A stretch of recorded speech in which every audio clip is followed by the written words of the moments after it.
Throughout his childhood, this kid had a hazy dream, sparked by watching a game with a clear goal in mind. He witnessed the crowd go wild as Park Ji-suk tied the game at 1-1. The boy imagined himself as the world's greatest soccer player. He was thrilled by the whole scene. During dinner at home, his dad asked young Ho-young about his dreams. Ho-young replied that he wanted to be an incredible soccer player like Ji-suk. His dad told him that becoming a soccer player required talent, but he believed his son truly had what it takes. For years, Ho-young thought his dad was spot on. He was convinced he was talented and a fantastic soccer player. In 2002, he joined a promising soccer academy, but he tripped on the field, injuring himself, and realized he couldn't keep up with the kids who had professional training. He fell awkwardly to the ground. He touched his leg, realizing he'd fallen again. The coach came over to Ho-young, who listened intently to his trainer. But the coach announced that from now on, he'd be training separately, which caught everyone off guard. Young was shocked because this group was considered below average. He watched the other kids practicing, and felt like he was up against this huge, impossible wall he could never climb. It was blocking his way forward. So, he quit the soccer academy and moved on with his life. When he got home, Ho-young started crying. But then, his dad put a hand on his head, calling his name. He told him that everyone blooms in their own time, and just because a plant grows fast doesn't mean a flower will do the same. As his dad touched his head, Young thought about what might have happened if he hadn't quit. He wondered if he really had talent since he had worked so hard and wanted to know if he would have eventually succeeded. Fast forward to 2026, in a bustling commercial area, an older Young is at a bar, drinking beer and cursing his past. His friend asked why he was suddenly saying all this, and if he was drunk. Young denied it and congratulated him on being accepted, though his friend reminded him he'd already done that before. The young guy wondered why they weren't celebrating on a day like this. After all, when good things happen, it's time to party. His buddy, Lee Young-soo, was sitting across from him, chatting away with him, while Young was sipping on his beer. Young-soo had just joined a pro soccer team. Meanwhile, Young was stuck with a part-time gig at a store. Young gulped hard and chugged his whole beer in one go, then slammed the glass down on the table, declaring he wanted to be a pro player too, not some fool who gave up too soon in life. Young said if he had stuck with soccer, he'd be having a blast now, but Young-soo told him to quit the nonsense, saying he'd have a Ballon d'Or by now if that were true. But there was no way to fix his regret. It was way too late. This caught Young off guard because he'd been regretting it all along. He shouldn't have treated soccer like just a hobby. And he definitely shouldn't have quit when things got tough, because even after that, he still had plenty of chances. But he kept dwelling on his regrets, thinking it was too late to change anything. Young just wished he could return to his childhood, so he could start everything over from scratch. He berated himself, calling himself an idiot for his regrets. As Young-soo's friend lamented, his phone rang. His friend asked if he wanted to join a soccer game now, because Sang-ho needed 2 more players for a 4-on-4 futsal match. Young seemed interested. Young glanced out the window at the rain, and decided to join, accepting the invite. So, they headed out for the futsal game. When they got to the venue, Young-soo greeted everyone, mentioning it had been a while, and they replied that he finally showed up. Young scanned the crowd and noticed someone familiar. Young-ho noticed him too, but quickly showed disapproval towards Young. Young realized he hadn't even greeted them yet. Meanwhile, Young-ho was a skilled player, once good enough to win the Cho Bum-kun Award in Korean soccer. People even thought he could be Park Ju-hyun's successor, but he had to quit professionally due to an injury. Young and Young-ho never got along, and Young-ho still held a grudge. So, they both looked away when they saw each other, while everyone else chatted. Someone asked why they were standing outside in the rain. Another person mentioned the indoor field was packed, so they decided on a quick game. The rules were simple, 4 versus 4, and the first team to score 5 goals wins. The game kicked off as soon as the ball hit the ground. Young moved up the field, hearing he was the striker. He had trained at a top soccer academy with his dad, so his skills and physique were pretty solid. As Young charged toward the goal, he thought about how he could nail a shot from anywhere. But then Young-ho's defense swooped in and snatched the ball from him. Young realized he still wasn't on par with a seasoned player. Young-ho pushed forward, using his peripheral vision, while Young just stood there, not reacting. Then he shouted at him with all his might. But he had already predicted this kind of situation, a showdown with a top-tier soccer player. So he charged at Young-ho, snatching the ball from his feet, declaring he'd break through him. Young-ho had the ball right in front of Young, and flashed him a wicked grin, mocking Young's passing skills as he booted the ball with all his might. It smacked against Young's leg and flew out of bounds,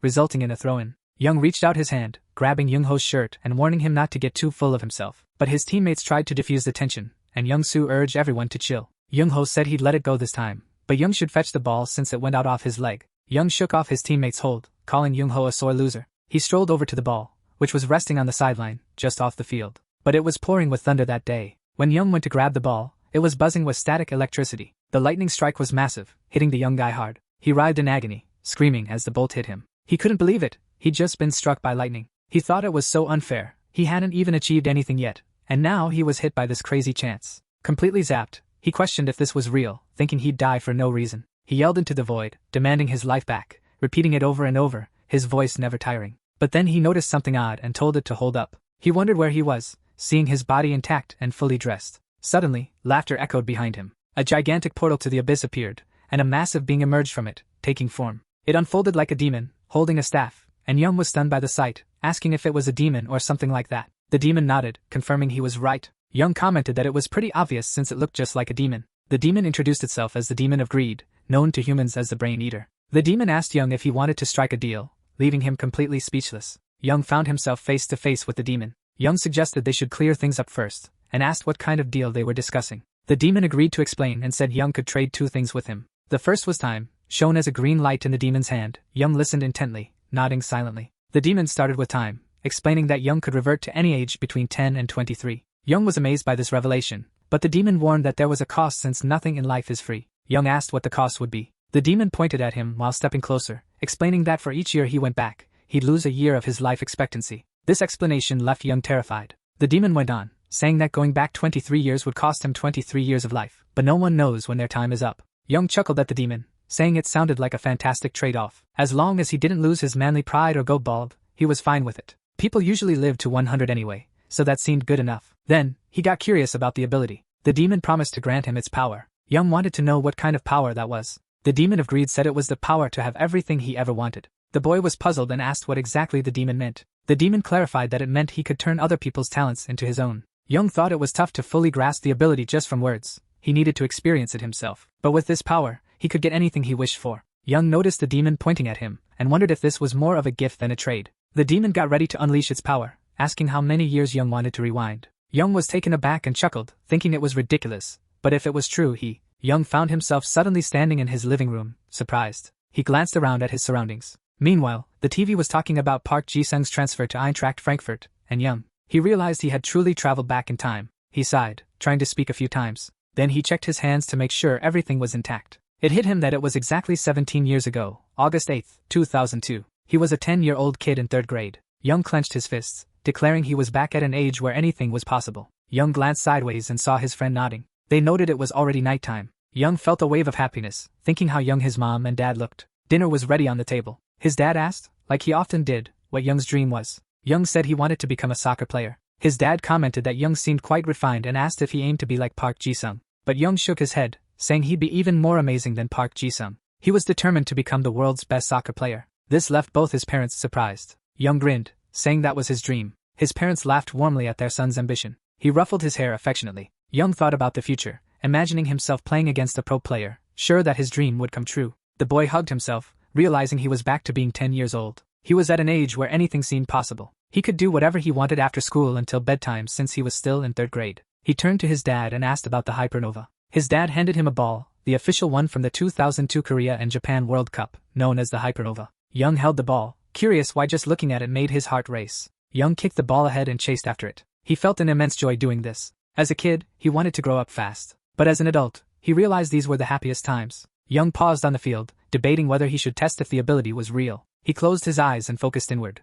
witnessing something forming in front of him. It took on a rectangular shape, radiating energy. People said Young didn't have any talent. Once he realized it himself, Young was taken aback and looked up. He felt let down because he always thought he had some skills when he was younger, but turns out, he didn't. Out on the school field, Young kept juggling his Hypernova, then kicked it, caught it again, thinking it would take time to get used to his younger self, but it would be cool to compare later. Suddenly, Young heard someone shouting from a distance. It was John Ho, asking what Young was up to, claiming he couldn't play soccer. Young turned around, realizing this was 10-year-old John Ho, and asked if he was trying to start something, while John Ho asked if calling trash worthless was wrong. Then he stuck his tongue out at Young. Young clenched his fist at the kid, but quickly let it go. John Ho was shocked and wondered what just happened. Young decided that instead of punching John Ho, he'd just watch him. The boy's curiosity was piqued, thinking that even if his ability didn't show his own talent, it might reveal someone else's. Young just watched as this thing called Avries appeared above Zhang Hao, right in front of him, but the kid didn't even notice. Avries announced that Zhang Hao was a soccer whiz with a killer mid-range shot. If Young played with him for an hour,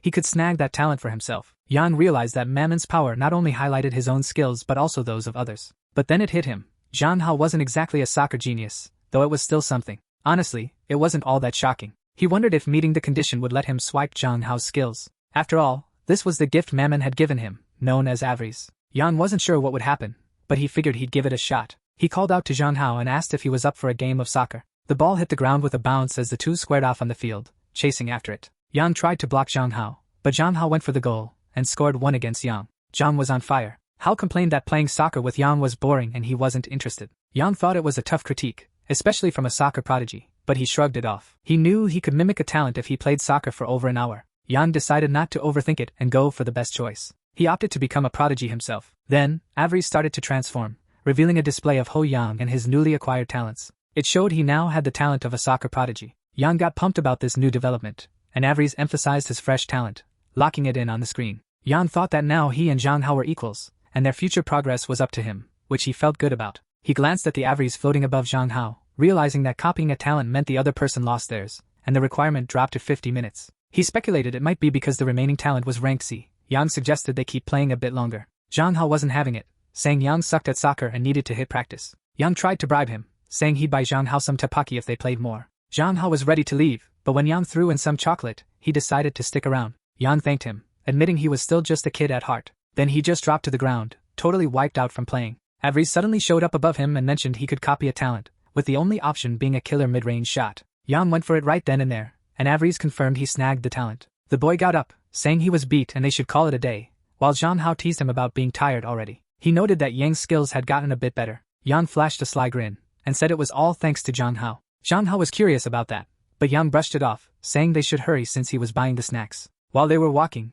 Zhang Hao asked Yang if he had any cash. Yang nodded, thinking about how he got a talent thanks to Zhang Hao, so he paid for the 301 teppanyaki. Zhang Hao then wondered if Yang's family was struggling financially, and if his mom would be mad at him. Yang thought to himself that Zhang Hao's personality was still pretty awful. He reached out his hand, thinking that if Zhang Hao hadn't made that comment, he would have bought him the teppanyaki. Yang handed him a 101 coin and said he was done dealing with him. As Yang ran off, Zhang Hao shouted, calling him an idiot. Yang wandered through the city, realizing that what he had wasn't enough. To really make his talent shine, he needed to put in hard work and have some good luck. It was like those YouTube videos where a kid playing soccer gets noticed by Manchester United. Back then, they only had phones, no YouTube, but there was still a way. The trick was to get on a TV show. He thought about which program would be the best fit. It was originally a youth development show that aired during the World Cup. Thanks to this program, over 10 players turned pro, including Lee Kanchio, who got signed by it. It was a golden chance to become a star overnight. So, Yang decided to go for it, using the youth development that sparked young soccer in Korea. He called out to his dad, who was chilling with a book, and told him he wanted to join the Shoot Dory program. His dad asked what it was, and his mom was curious too. It was Fly Shoot Dory, a youth soccer development program. When it first aired, it wasn't popular, so it made sense his parents hadn't heard of it. Yang pointed to the computer to show them. He pulled up a news article about Fly Shoot Dory's premiere. His mom asked how he knew about it, while his dad stared at the screen, trying to figure out what kind of show it was. He explained it was a program with auditions starting on September 3rd, for kids aged 8 to 10. The coach involved was none other than the singer Kim Jong-kook. Jong-kook Yang glanced at his parents, gently touching his dad's hand on the mouse, and his mom's hand, which was lowered, as he declared he wanted to join in. His parents were taken aback by their son, but then they burst into laughter. His mom commented on his energy, and his dad promised full support since it's what his son desired. Time flew by, and soon it was Saturday, September 3rd. The judges were waiting for the kids to arrive. One judge mentioned they'd only pick 8 or 10 kids, so they should focus on anyone who really stood out. But another judge wondered if they were ignoring the skills of the other kids. This was Kim Jong-kook, a singer and coach for Shoot Dory. Choi Hyun-jae agreed, saying they should include those who caught their eye, not just the best, and asked if Jong-kook would test some of them. Jong-kook just nodded in agreement. Hyun-jae mentioned they'd use it as promotional footage to make it more engaging, but they shouldn't focus too much on him. He wondered if Jong-kook really got what it meant to catch someone's eye, and Jong-kook promised he'd give it his best shot. Hyun-jae got up and suggested they should go check it out, curious to see if anyone there was worth their attention. Yang was hanging out with the kids, and Hyun-jae wanted to see if anyone stood out. One of the boys bowed his head and thanked them. Hyun-jae observed a shy kid, a couple of playful ones, a polite one, a girl, 2 adorable little ones, and a handsome boy, deciding that was enough for now. Then he asked Jong-kook about the boy currently performing. Jong-kook mentioned the boy had a good kick but didn't really shine compared to the others. Hyun-jae agreed, saying they'd keep an eye on him next time. It was Yang's turn. He greeted them confidently, expressing his hope to collaborate with them. He looked at the judges without any hesitation, and Hyun-jae noticed his confident stare, confirming the boy's name. Then he took a closer look at Yang, observing that Yang didn't have a striking appearance, wasn't particularly short, and was in 3rd grade, an age where cuteness and records weren't a big deal. Yang just stood there while the judge pondered. Hyun-jae thought about how there was nothing particularly interesting about him, so he asked Yang if he was into soccer. Yang replied that he really loved soccer. The producer then asked if Yang could demonstrate his talent, saying he was good at anything, and Yang agreed. Yang placed the ball on the ground, but Hyun-jae interrupted him. The boy stood in front of the motionless ball. Hyun-jae mentioned that Yang could show any special skill, not just soccer. Yang insisted that soccer was his special skill. This made the producer question him further. Yang kicked the ball into the air, and Jungkook were really impressed. Then he used his knee to send the ball even higher, pulling off several tricks with his feet, heel, and side. All the judges were blown away by the boy's ball control. One of the spectators commented that he must have practiced a lot. The ball came to a stop on Yang's head. Yang had prepared not just any personal skill, but something he had developed over the past month, training hard on the field with his knee. Out of breath, he questioned if this was the result of his 24 years combined with prodigious talent. He wrapped up his routine by stopping the ball on the ground. Jungkook asked Choi if Yang was a soccer prodigy. Choi thought so but suggested they keep watching. Jungkook then stood up, proposing a simple test. He asked Yang if he felt confident, and Yang just inquired about the test. Jungkook explained Yang would play against him, with Jungkook defending and Yang needing to score a goal. Crouching, he asked if Yang could manage it, and Yang just nodded. The test was more like freestyle. Yang had to score in a small net at the corridor's end, and failing meant disqualification. This wasn't about skill assessment but was for promotional footage, and Yang moved forward. Jungkook blocked his path, saying he'd go easy on him. Yang effortlessly got past him. Jungkook turned around, baffled by what just happened. Yang effortlessly kicked the ball straight into the goal. Jungkook was blown away, calling him amazing. As Yang turned around, Jungkook noted he wasn't just skilled at juggling. Jungkook passed the ball back to Yang, suggesting they go again, promising to face him properly this time. It wasn't just because Yang was a kid. Jungkook was genuinely intrigued by him. He took his position in front of Yang, curious if the boy was a prodigy. Yang just watched him silently. Then he moved forward, dribbling the ball, quickly pulling it back, and got ready to shoot from where he was, launching the ball like a hurricane. It slammed into the goal, leaving Jungkook stunned. The producers and writers were blown away, clapping in disbelief. Even the audience was totally shocked.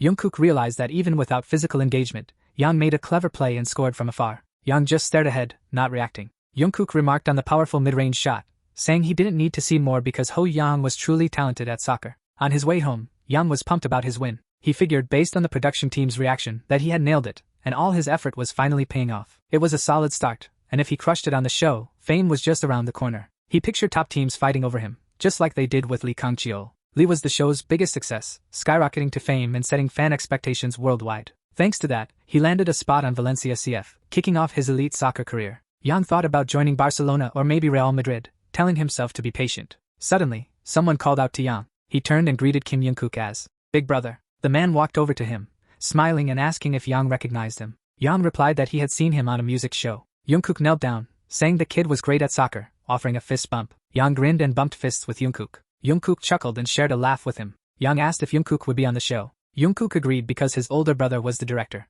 But soon Yang's parents showed up, calling out for him. Yang's dad introduced himself, and Jungkook greeted them with a laugh, joining in with the boy's parents. Yang's parents thought he looked familiar but couldn't place him. Yang clarified that he was Kim Jungkook, also known as Leroy the White Cat. Yang's dad apologized for not recognizing him, and Jungkook stayed humble, pointing out that Yang was really good at soccer. Yang's dad appreciated the compliment, saying it was incredible to watch his talented son. Jungkook agreed, suggesting Yang could even play internationally. Yang thought it was their first meeting, yet they clicked really well. Jungkook said goodbye, hoping for Yang's success, and Yang's dad thanked him, telling him to take care. The singer walked away, wishing Yang the best of luck. Yang nodded, wishing Jungkook luck too. But then, a beam of avarice started to appear, showing that he could copy a talent from Jungkook if he trained with him for over 60 minutes. This guy had muscles sculpted to perfection at a rank C and vocal cords that could rival a singer, also at rank C. Yang was taken aback, noting there was no talent related to soccer in sight. Before leaving, he called out to Jungkook. The singer turned around to see who was calling him. Yami asked if he could suggest a good protein supplement.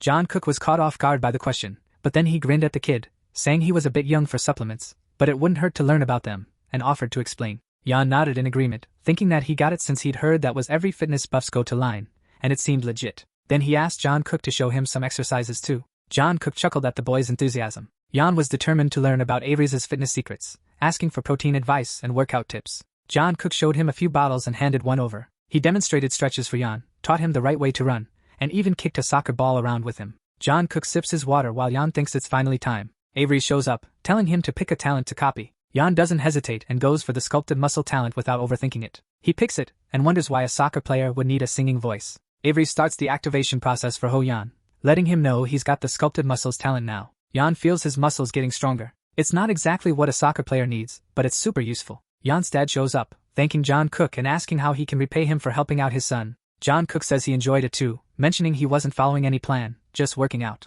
He thinks it's special because he likes being around kids. But it's the first time a kid showed interest in health and fitness. 2 weeks have passed since they started training. Yan's dad answers the phone and confirms everything. Yan is surprised to see his dad there. His dad lifts him up, telling him he did it, spinning him around while congratulating him. Yan complains that he's getting dizzy, but his dad just told him how incredibly proud he was of him. The kid asked if the call was from MBS and if he got picked for Shoot Dory, and his dad confirmed it. Hyun grinned from ear to ear when he heard the news. He announced that on September 16, 2002, the name Ho Hyun was officially on the Shoot Dory participant list. Hyun leaped up, congratulating himself. His dad told his wife that Ho Hyun made it, catching his mom by surprise. She commented that they even paid attendance fees while chasing her son. Hyun's dad said Ho Hyun would become a celebrity, and his mom wondered if they should start a fan club and do commercials, but Hyun just wanted to play soccer. He was thrilled, even though he hadn't expected it, as it was his first big win since coming back to the past. It was also his first time on TV, especially as part of the main cast. He looked up and declared he would definitely make it big. Opening his backpack, he said this was his chance to show off his skills to the world.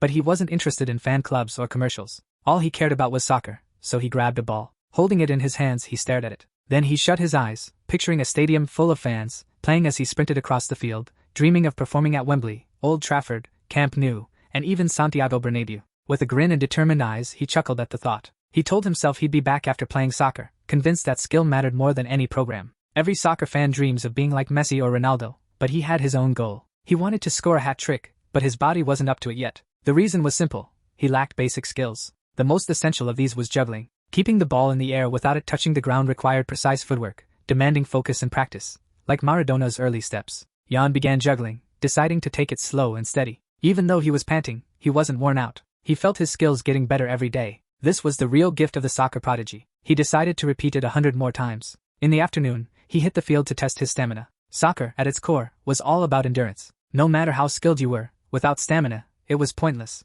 But he knew his limits. He lay on the grass, arms spread wide, catching his breath. He realized he had completed 8 laps that day. Gazing at the sky, he thought about Shoot Dory. He vowed he would conquer it. After acing the audition, Hyun was set on succeeding, hitting the sack early every night. Each morning, he jumped out of bed. Rising at 6 a.m., he stretched for half an hour to boost flexibility. Standing at 1.70 m, he believed he could hit 1.80 m if he kept it up. After school, he hit the field to sharpen his soccer skills. He ate healthy and worked out consistently. He stuck to this routine with all his might. Day by day, before he knew it, the Shoot Dory day was here. A bunch of shiny cameras were aimed at the kids. The kids were all smiles, decked out in their uniforms and ready to go. Hyun, feeling a bit shy, watched the camera. One of the coaches checked in with Hyun, asking if he was okay, and Hyun gave a nod. His big evaluation match was about to kick off, something he'd been eagerly anticipating. They were facing off against Chobumkun Football Academy, the powerhouse of Korean soccer. Hyun Jae walked over to the Chobumkun coach, calling out to him. He asked the coach to give it everything from the start, even if it meant a tough win,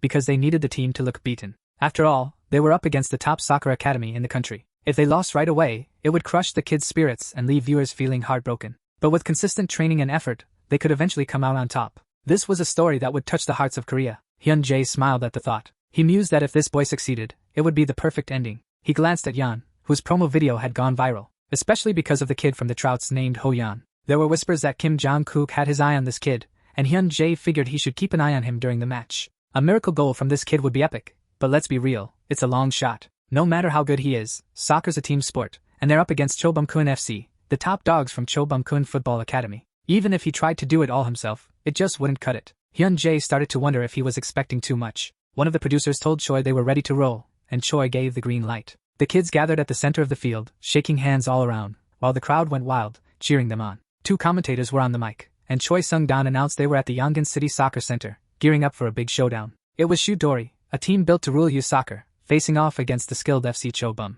Kim Byung-jin chimed in, saying it was going to be a tough match. Sung-dan mentioned it was an evaluation match, a chance to get a feel for the game, while Byung-jin pointed out that even if they lost, they'd learn about Chobum FC. A coin was tossed into the air, and when it landed in the referee's hand, he announced that Shoot Dory would kick off. The kids cheered among themselves for getting the first possession. The spectators commented on how adorable the kids were. The referee blew the whistle, and the match kicked off. It was FC Chobum against FC Shoot Dory. The ball finally took off, flying past Hyun. He wondered what people expected from a kid's game. Then he set up for a shot, thinking people expected the kids to be cute and entertaining, which made this special. He kicked the ball backward with a powerful strike. It flew over the entire defense, leaving everyone stunned, and went straight into the net, scoring before the goalie could even react. The commentators were left speechless by what just happened. The crowd was in disbelief as Hyun had scored from midfield just seconds into the game. Hyun lowered his leg after finishing the shot. Hyun Jae was totally shocked by what he saw. The producer asked him what on earth just happened. Hyun dashed over to the camera. The other kids were curious about his next move. Then Hyun grinned as he stepped into the spotlight. Choi Hyun Jae told the cameraman to stay sharp and keep his eyes on him. Hyun jumped into the air, ready to show off, claiming he wasn't just skilled, but also a pro at celebrating goals. He pulled off Ronaldo's future celebration move. The goal went in, and the commentators went wild, saying Wooho Yan Yan had scored from midfield, something unheard of for a kid. They urged everyone to check out his celebration. The commentators noted that his pose screamed victory, and was amazing. Meanwhile, the Cho-bum goalie thought it was the first time he'd seen such a shot, wondering if Hyun was really just 10. The Cho-bum coach questioned if the kids were playing at a level beyond just neighborhood games. This was Lee Sang-woon, a former national player and pro league legend, known as a soccer icon. Sang-woon thought it was a great goal. Hyun's balance was impressive, and given his height, he shouldn't have had the power for such strong shots. The only thing everyone could agree on was that it was probably pure talent. Hyun was just a naturally gifted kid. Sang-woon, having been both a player and a coach, could spot potential. Hyun knew how to kick, even with his small frame. He remembered how Hyun had kicked before. He said that explaining the technique was easy, but most kids didn't get it on their own. It wasn't something you could just learn through hard work. Hyun was made for football. He was destined to reach incredible heights. The ball finds the back of the net again. Won Ki-dong from Cho-bum scored his third goal, and by the second half, the score widened to 8-3. But this was typical for Cho-bum. They only hesitated because of Ho-young's goal, but then they quickly racked up 11 goals. However, their teamwork was solid, and if Shoot Dory trained harder, they could reach that level too. Hyun was catching his breath on the field, going over everything that had happened. Imagine a field about 1/6 the size of a stadium, perfect for a 6-on-6 match, giving each player tons of space to move around. Hyun was gasping for air, completely worn out. One kid flexed his arm, bragging about his earlier kick, claiming soccer was awesome. Meanwhile, another kid was whining because the ball smacked him in the face, and a girl suggested he take a break. Hyun found it a bit disappointing, but he just waited it out, not too bothered. He figured once he had an adult body, he'd dominate on his own since he had talent, even if he wasn't superhuman. Sure, taking on 6 people solo had its limits, but he was cool with it because he'd already shown off his skills, and that's what counted. With only 3 minutes left in the second half, Cho-bum kicked the ball and scored a goal. The ball was heading straight for Ki-dong, who was sprinting after it, but Ho-young swooped in and snatched it away from him. Young dashed forward with the ball, not even pausing to think, until he noticed something unusual on the field. Spotting several players closing in on him, marking him tightly, Sang-woo instructed his team to keep an eye on number 7 before the first half ended, thinking they'd resort to basic football tactics against him, no matter how skilled he was. Young just stood there, catching his breath, but then he dribbled past all 3 with a grin. Everyone was blown away, even Sang-woo. The commentators even joked that the ball seemed glued to Ho-young's foot. Then he casually slipped past the goalkeeper. He kicked the ball straight into scored, moving again to do Cristiano Ronaldo's celebration, with the commentators calling it a solo show by Ho-young. One commentator was amazed, noting it was his 5th goal, while another pointed out that he wasn't impressive in practice but was shining now, comparing him to a crane among chickens. When a prodigy's talent combines with the mind of a 24-year-old, it's unbeatable for kids this age, like top-notch hardware with cutting-edge software. The match wrapped up in no time, with Cho-bum FC crushing it 14-5. Young hit the ground, gasping for air, while the Cho-bum crew partied hard. Lying there, he said he had no regrets. They might not have won, but he gave it his all. That's football for you, absolutely wild. Now, he's definitely going to be the talk of the town. A reporter chimed in, noting that Cho-bum FC took the win, but Muyul Young was hands down the MVP. Young nailed 5 goals all by himself. He got up, and the reporter asked if he was up for an interview. Young was game. The reporter wanted to know how he was feeling right now. Young paused for a bit, mulling over his answer, then quipped that he was still hungry, mimicking a legendary coach from the 2002 World Cup. He dashed over to his mom, who was waiting for him. She wrapped him in a hug, telling him he did great. Then she asked what he fancied for dinner, making sure it was something he'd enjoy. Young agreed because he was craving some chicken. His mom asked if he preferred seasoned or fried, and Young wanted a mix of both. Just then, someone walked up to them. It was Sang-woo, giving them a look. Young recognized him immediately as he got closer. He thought to himself, wow, he actually showed up. Sang-woo introduced himself, mentioning he teaches kids at the Cho-bum-kun Football Academy. Young's mom said she recognized him from TV. Sang-woo went on, saying Ho-young's football skills were so impressive they gave him chills. Thanks to Ho-young, Sang-woo remembered his amazing pass, and Young's mom told him to say thanks. Young thanked him, addressing Sang-woo respectfully. Then he wondered why this guy would want to be his teacher. Sang-woo chuckled and got straight to the point. He said he'd be upfront about it. He wanted to coach Ho-young and asked Young's mom what she thought. Young's mom considered it for a moment. She appreciated his compliments and asked if her son really had that much talent. Sang-woo explains that at the academy, after 3 months, they evaluate a child's potential and inform the parents if their kid could become an athlete. However, he thinks this evaluation might be too soon, and Ho-young was on the verge of being a genius. This impresses both Young's mom and Young himself. Sang-woo admits he knew it wasn't entirely right, but his desire to work with Ho-young kept him from staying quiet, which makes Young's mom ask what he meant by that. The teacher brings up the football academy Ho-young was supposedly attending and asks if she could name it. But Young's mom clears up the confusion, saying Young never went to a football academy. This catches Sang-woo off guard. Sang-woo asks who taught him football, and his mom says he played with his dad when he was young but never had formal training. Sang-woo is amazed once again. Sang-woo is left speechless but agrees. Then he asks if she ever thought about Ho-young becoming a football player. Young's mom says she's all in if it's good for her son and asks about the academy's costs. Sangwoo mentions it depends on the entrance test, but Young is definitely S-class material. The S-class requires talent. If a student lacks it, they're placed in the A-class. Getting into the A-class means joining a waiting list of over 100 people, so being in the S-class is a big deal. 3 lessons a week cost 120,000 won, but if you pay monthly, it's 900,000 won. Young's mom thinks it's pricey compared to other places, but she believes he needs proper training, so it's worth it. Young's allowance is only 38,000 won, which makes covering the high cost tough. Still, she's set on paying for the academy, even if it means dipping into her savings, and Young talks to his teacher. He asks if he can pay later. Sangwoo is taken aback and asks what he means by that. Young confidently replies that he'll become a famous football player and repay him 100-fold. Young's mom isn't too happy, asking where he picked up that kind of talk, but Sangwoo likes his spirit. He mentions that Young is a good son to her. Young just nods and thanks him for the kind words. Sangwoo offers a handshake, suggesting they make a pact to work hard together for now.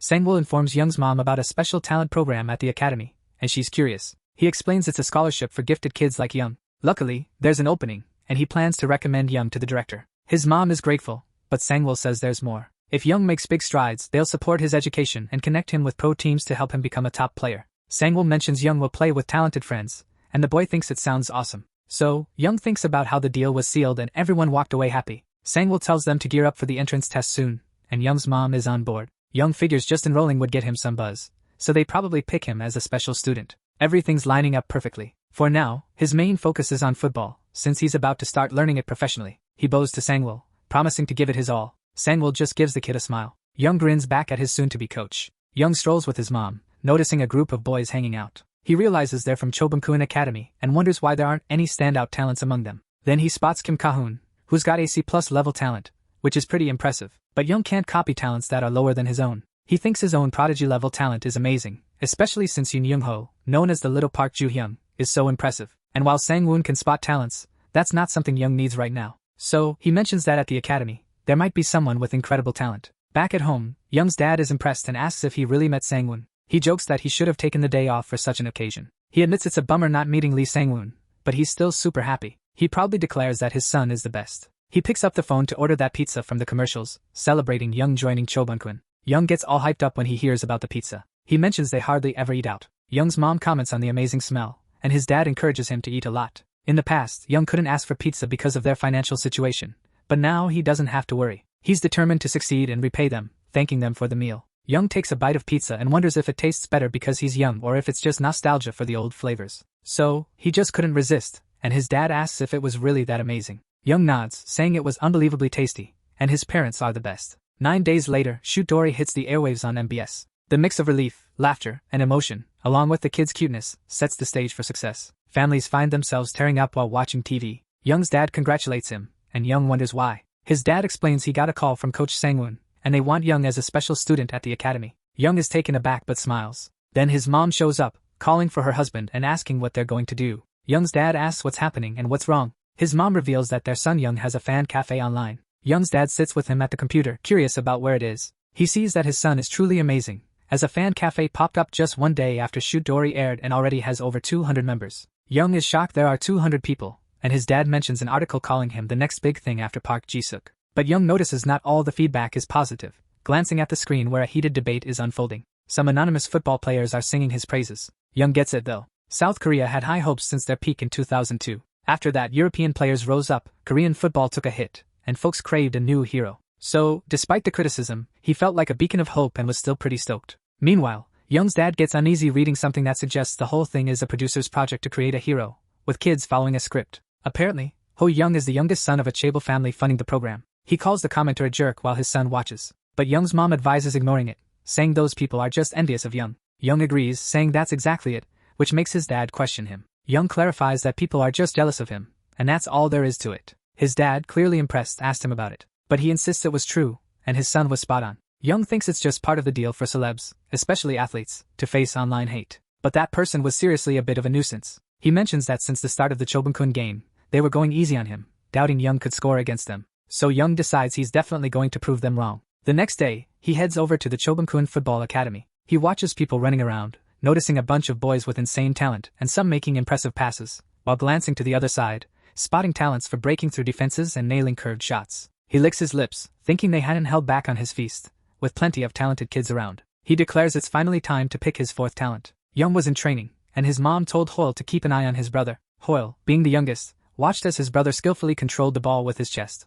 Young's mom remarked that he was doing great. Suddenly, a woman came up from behind and complimented the baby, saying how adorable he was. She mentioned it seemed like the first time she'd seen Young's mom around there. Young's mom confirmed it was her first visit, and the woman asked if she was Hoyle's mom since everyone was buzzing about him. The woman noted that Young's mom didn't look like a typical mother, still appearing youthful and beautiful, and asked if they could chat informally. She remarked that Hoyle looked even more impressive in person than on TV and wondered if he had any formal football training. Young's mom said no, explaining that he had been playing football since he was a kid. The woman suggested she shouldn't downplay it and proposed they get to know each other better. Young's mom clarified that all he did was play football with his dad. Curious, the woman asked about Young's dad's job and if he was a football player, but Young's mom said he worked at a semiconductor company. This opened the door for the woman to dig a little deeper. She inquired if he owned the company, but Young's mom just brushed it off, saying he was a manager. The other woman found that intriguing. She then asked how they managed to cover the tuition fees. Young's mom just smiled and said her son was a specialist. The woman was curious about what that meant, so Young's mom explained he got a scholarship,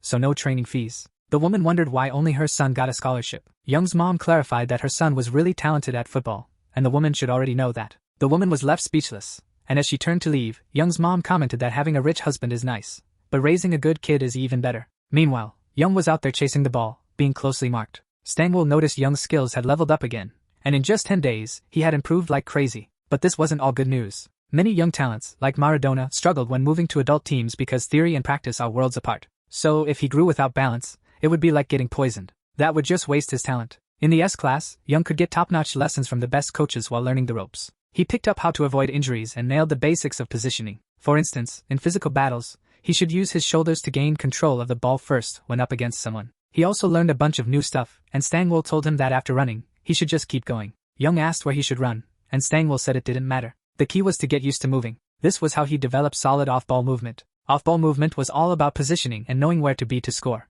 As a forward, Young needed to get this. Young agreed, saying it made sense because scoring goals was a blast. Stangwell explained that he should always be mindful of his movements because having a clear purpose would give him an edge. This cut down on unnecessary moves, and Young said he got it. His coach suggested he just mimic the moves of top football players. Young was curious about positioning and wanted to discuss it with his coach. Back when he was a kid and clueless about football, he thought it was all dribbling and shooting, but now he knows there's a lot more to it. He realized moving without the ball was crucial, and this class was incredibly valuable to him. Still, the talent in that group was off the charts. Some players were gearing up for practice. Young wondered if he should challenge the first player. Then Greed showed up, highlighting young Bayman's talent for free kicks, with a challenge to score 3 out of 5 shots against him. Young nailed a goal. Bayman hit the ground, and another kid remarked that Young had aced the free kick test. Young managed to copy the impressive free kick talent. He pondered whether he could turn his curved shot into a knuckleball with more practice. He thanked everyone for the game, thinking he should stay alert for any talents he could pick up. The kids keep up their training, moving around energetically. They're all chasing the ball, each with their own goals in mind. Young just watches everything unfold, and thinks the class isn't as impressive as he hoped. He was really looking forward to seeing the U13 team in action. He feels the trainer's skills aren't worth much effort since the conditions are so limiting. He wishes he could find a talented active player. He decides to make the best of what he has for now, while 2 people chat nearby. Young looks up, noticing them, and spots someone wearing a cap. He's taken aback and wonders why that person is there. It's Chai Durim, a football player with nicknames like Cho Kan, Aimless Train, Triceratops, Human Equipment, and Super Chai Ran. He's the eldest son of Asia's legendary striker, Chai Bunkwon. Young is curious why a player who shined during the Korea-Japan World Cup is here. But Chai Durim is even more handsome than he expected, though it's a shame he'll go bald without realizing it. He wonders if this is fate playing its hand or just a random coincidence, but decides to keep an eye on him. The coach asks if Chai Durim is heading to Leverkusen on the 26th of next month, and Durim confirms it. Young recalls this moment, noting that Chai Durim got a call from Leverkusen, where his dad used to play, and made his pro debut during the winter transfer window. Young feels like he's at a crossroads, facing a big decision. He knows he won't gain skills just by watching from a distance, but he can't let this chance slip by, so he decides to check it out. He activates the screen of Greed to see Chai Durim's talents. Chai's talents include innate quick running at level U, fast legs and passing at rank A, and strong physicality at rank B+. These conditions last for 500 minutes. Young is curious about what level U means and if it's something special. Since he first noticed Chai's quick running, he figures it must be Chai Durim's unique talent. That means he absolutely has to acquire it, no matter what. Sangwoo checks if Chai Durim has all the paperwork for the youth competition. Durim replies that his dad asked him to handle it after school. Sangwoo notices Durim looks exhausted and asks if he worked late. Durim admits he wasn't super busy, just really tired. Sangwoo suggests a massage to help him relax, but Durim says it's just chronic fatigue. Suddenly, Ho Young interrupts them with a friendly greeting. Sangwoo is curious about what Young is doing there. Young explains he has something to give his older brother Durim. Durim is puzzled about how Young recognized him since he's wearing a cap pulled low. Young hands Durim something, and he thanks him. It's a bottle labeled Bacchus. Young apologizes for not affording Neurosa, suggesting Bacchus is good for fatigue. Durim is skeptical but ends up laughing with Young. Young feels he made a good impression, and Sangwoo agrees he nailed it. He tells Durim to remember Young because he's a rising star who could lead Korea's future in football. Durim asks if Young is really that talented, and Sangwoo assures him he'll be amazed when he sees Young play.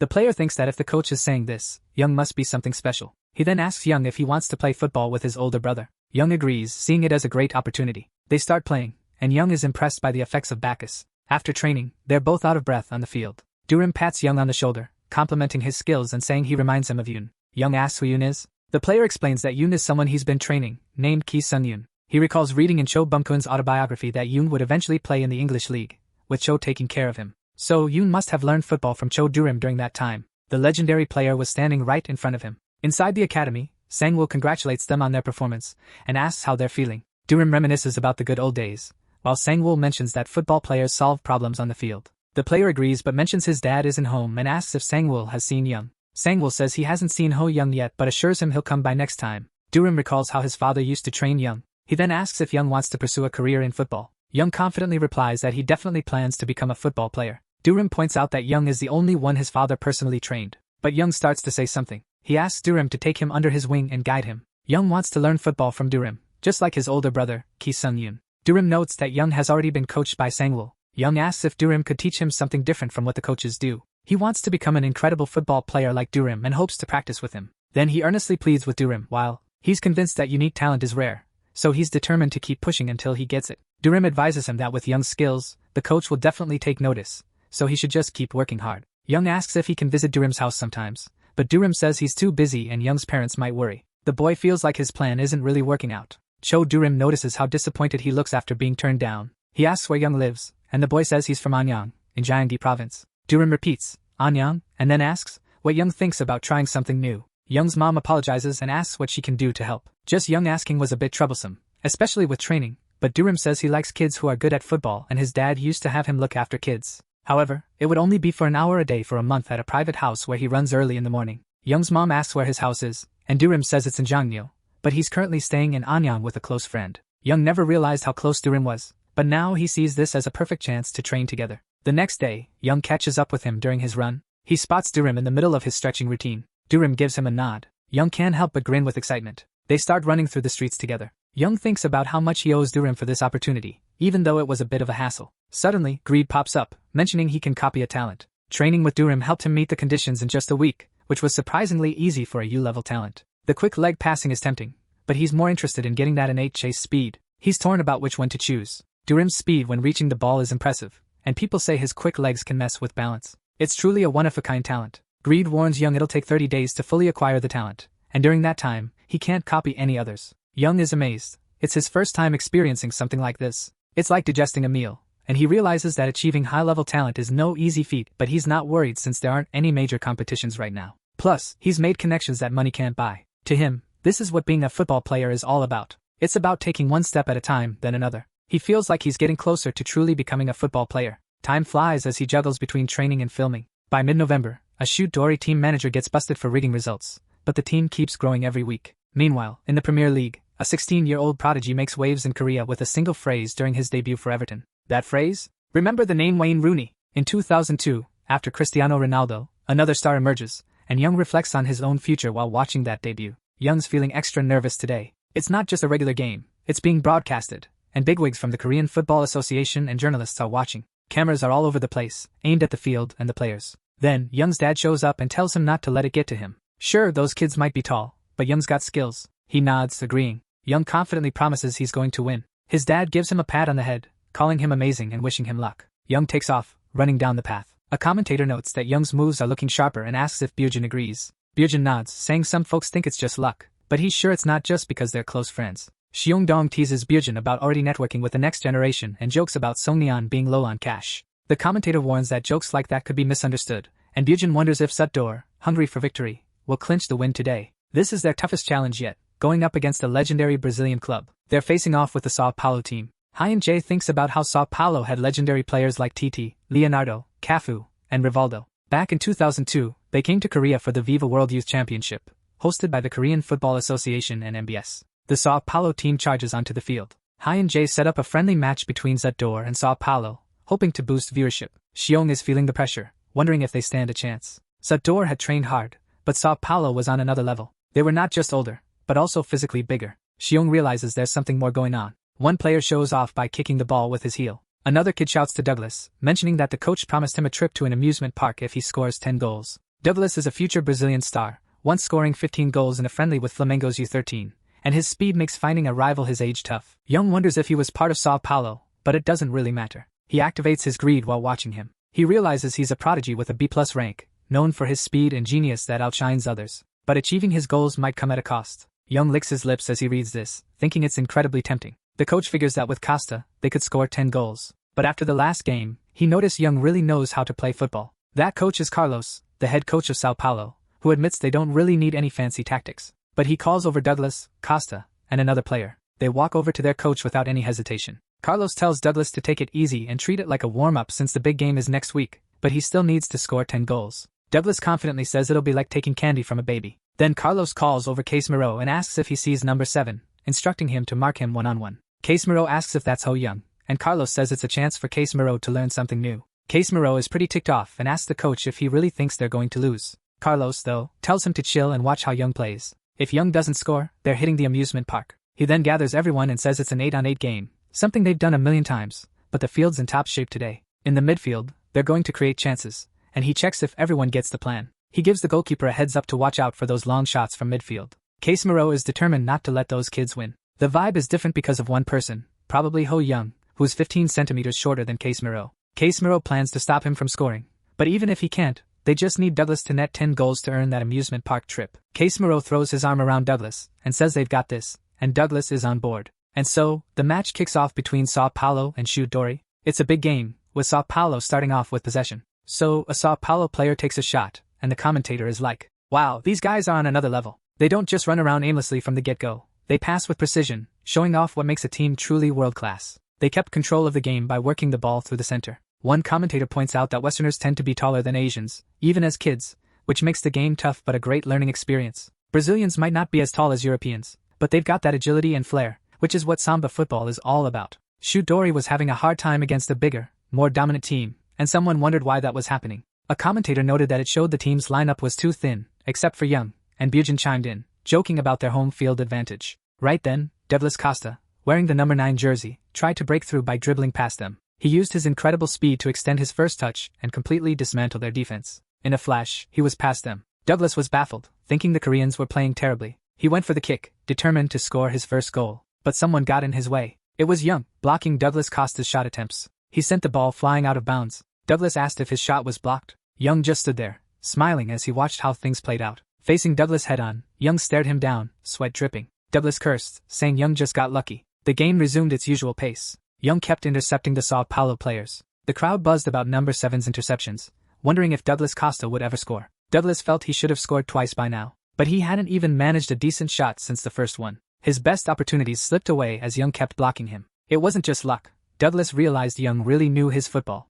Then he chased after Young, calling out to him. Young asked what he wanted, but Douglas demanded to know why Young was even there. He pointed out that Young was a striker and questioned why he was playing defense. Young was confused because it wasn't in English or Korean. So, he quickly scratched his head and confidently said Douglas Costa wouldn't be scoring any goals today. Douglas Costa was both furious and taken aback by this. He demanded to know what Young had just said, while Young walked away laughing. Douglas thought about how this was the first time he'd been humiliated since he started playing football, and it was by a striker who wasn't even a defender. It was absurd. So, he decided to prove himself. His coach had told him to take it easy, but he couldn't just do nothing. They were controlling the game with Casemiro in defense, so Douglas announced he was going to score. This kicked off the Shudori team's attack, and the commentator wondered if they could break through Sao Paulo's defense. Casemiro intercepted the ball before it reached a player's feet. Then he looked forward and launched a powerful pass. The ball landed with Douglas Costa. Douglas sprinted, declaring he was ready because he had completely dismantled them. The goalkeeper was terrified of his shots. He saw the perfect opportunity, unmarked and just needing the ball to score.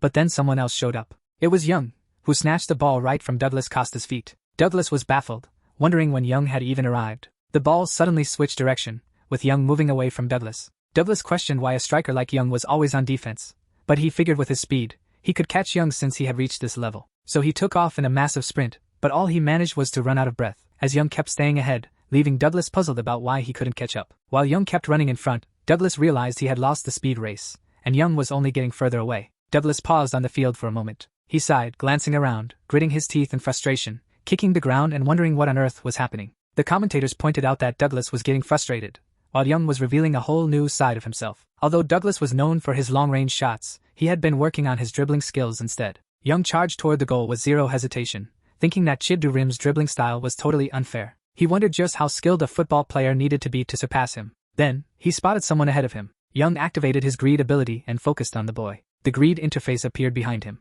It revealed that the boy was Casemiro, a B+ level prodigy with B-level talent for intercepting the ball and C-level blocking skills. Young realized this was Casemiro, who would eventually join Real Madrid and lead the Brazilian national team as a defensive midfielder. This was a guaranteed win for him, with the challenge being either to break through solo or score a goal. Young declared he would achieve both as he sprinted toward Casemiro. Casemiro, born in 1992, played as a defensive midfielder and was hailed as Marcelo's successor and a Brazilian prodigy. The defender noted that Young was incredibly fast, but there was something more to it. Because speed alone wasn't everything. Young lines up to kick the ball, ready to make his move. He gives it a solid strike with his foot. Casemiro thinks this is his chance to shine. But Young surprises everyone by sending the ball the other way. Casemiro wonders if he managed to intercept it. Young just breezes past him. Casemiro can't believe how Young got past him. Meanwhile, Young is having a blast chasing the ball. Casemiro realizes Young isn't just fast.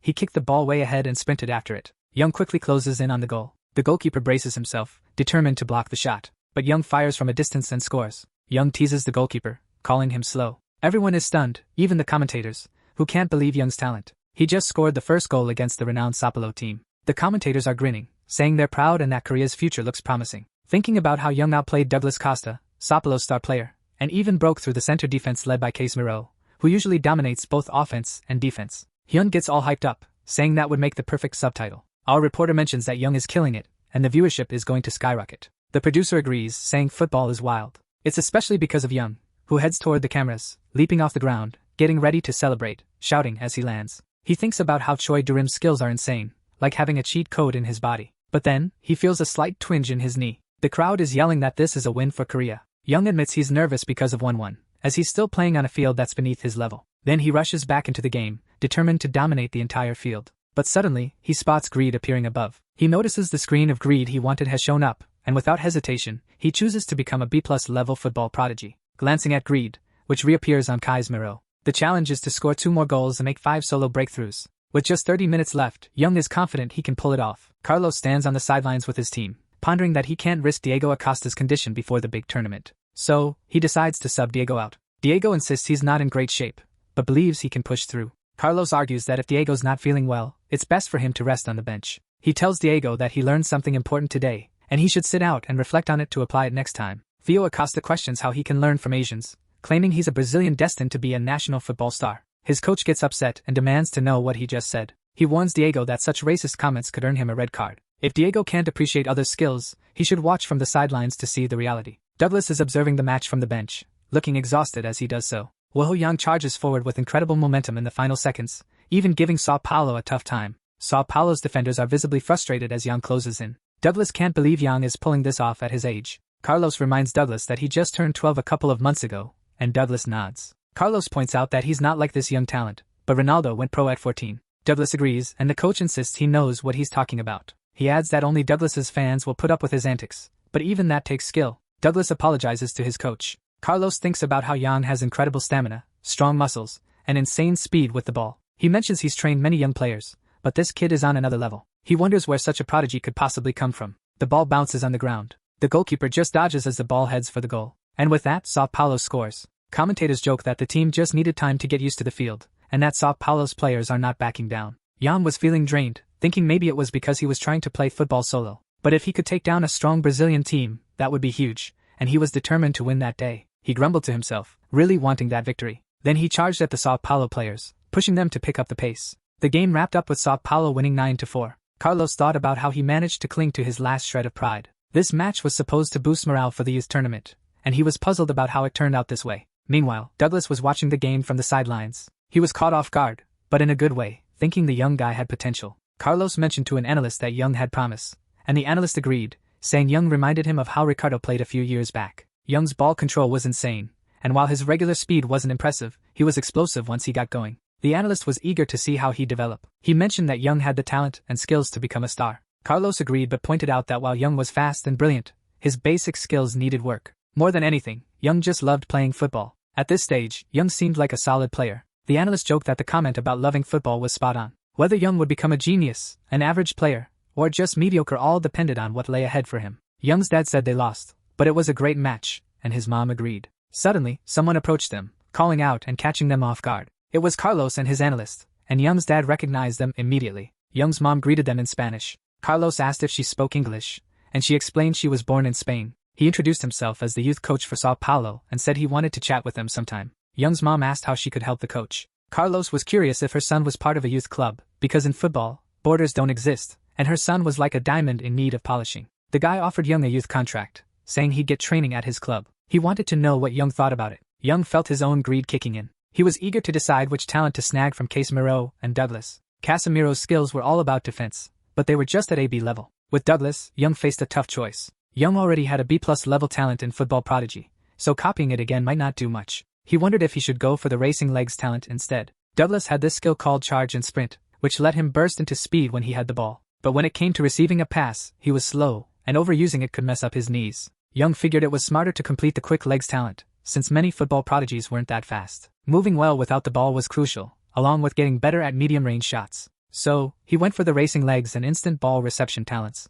Young was blown away, feeling like his legs were bursting with energy. It was unreal. If things kept going like this, he felt he might become a legendary football player. Greed showed up in front of him. Greed mentioned he needed 7 days to fully absorb the talent, and couldn't copy anyone else during that time. Young thought he'd already copied plenty. He considered that since Cho Durim's talent took 30 days to absorb, this seemed fair, and he just needed to train for a week. Meanwhile, a journalist came up to Young, pointing out that he was the one who scored a hat trick that day. The journalist noticed Young seemed in good spirits, but Young said he was actually bummed about losing, though it was alright. The reporter quipped that even in defeat, Young was giving props to the opponent. Young explained that while winning and losing mattered, his main goal was to score that day. The reporter observed that Young had been running more than usual and wondered if there was a special reason. Young joked that he wanted to prove he could score against foreign teams since some folks doubted him. The reporter asked if that motivated him, noting Young seemed grateful. Young just laughed, saying his haters were basically his fans. The reporter chuckled and wrapped up, saying that was their chat with Woo Ho Young. The producers of Shoot Dory were watching all this on an old 2 TV.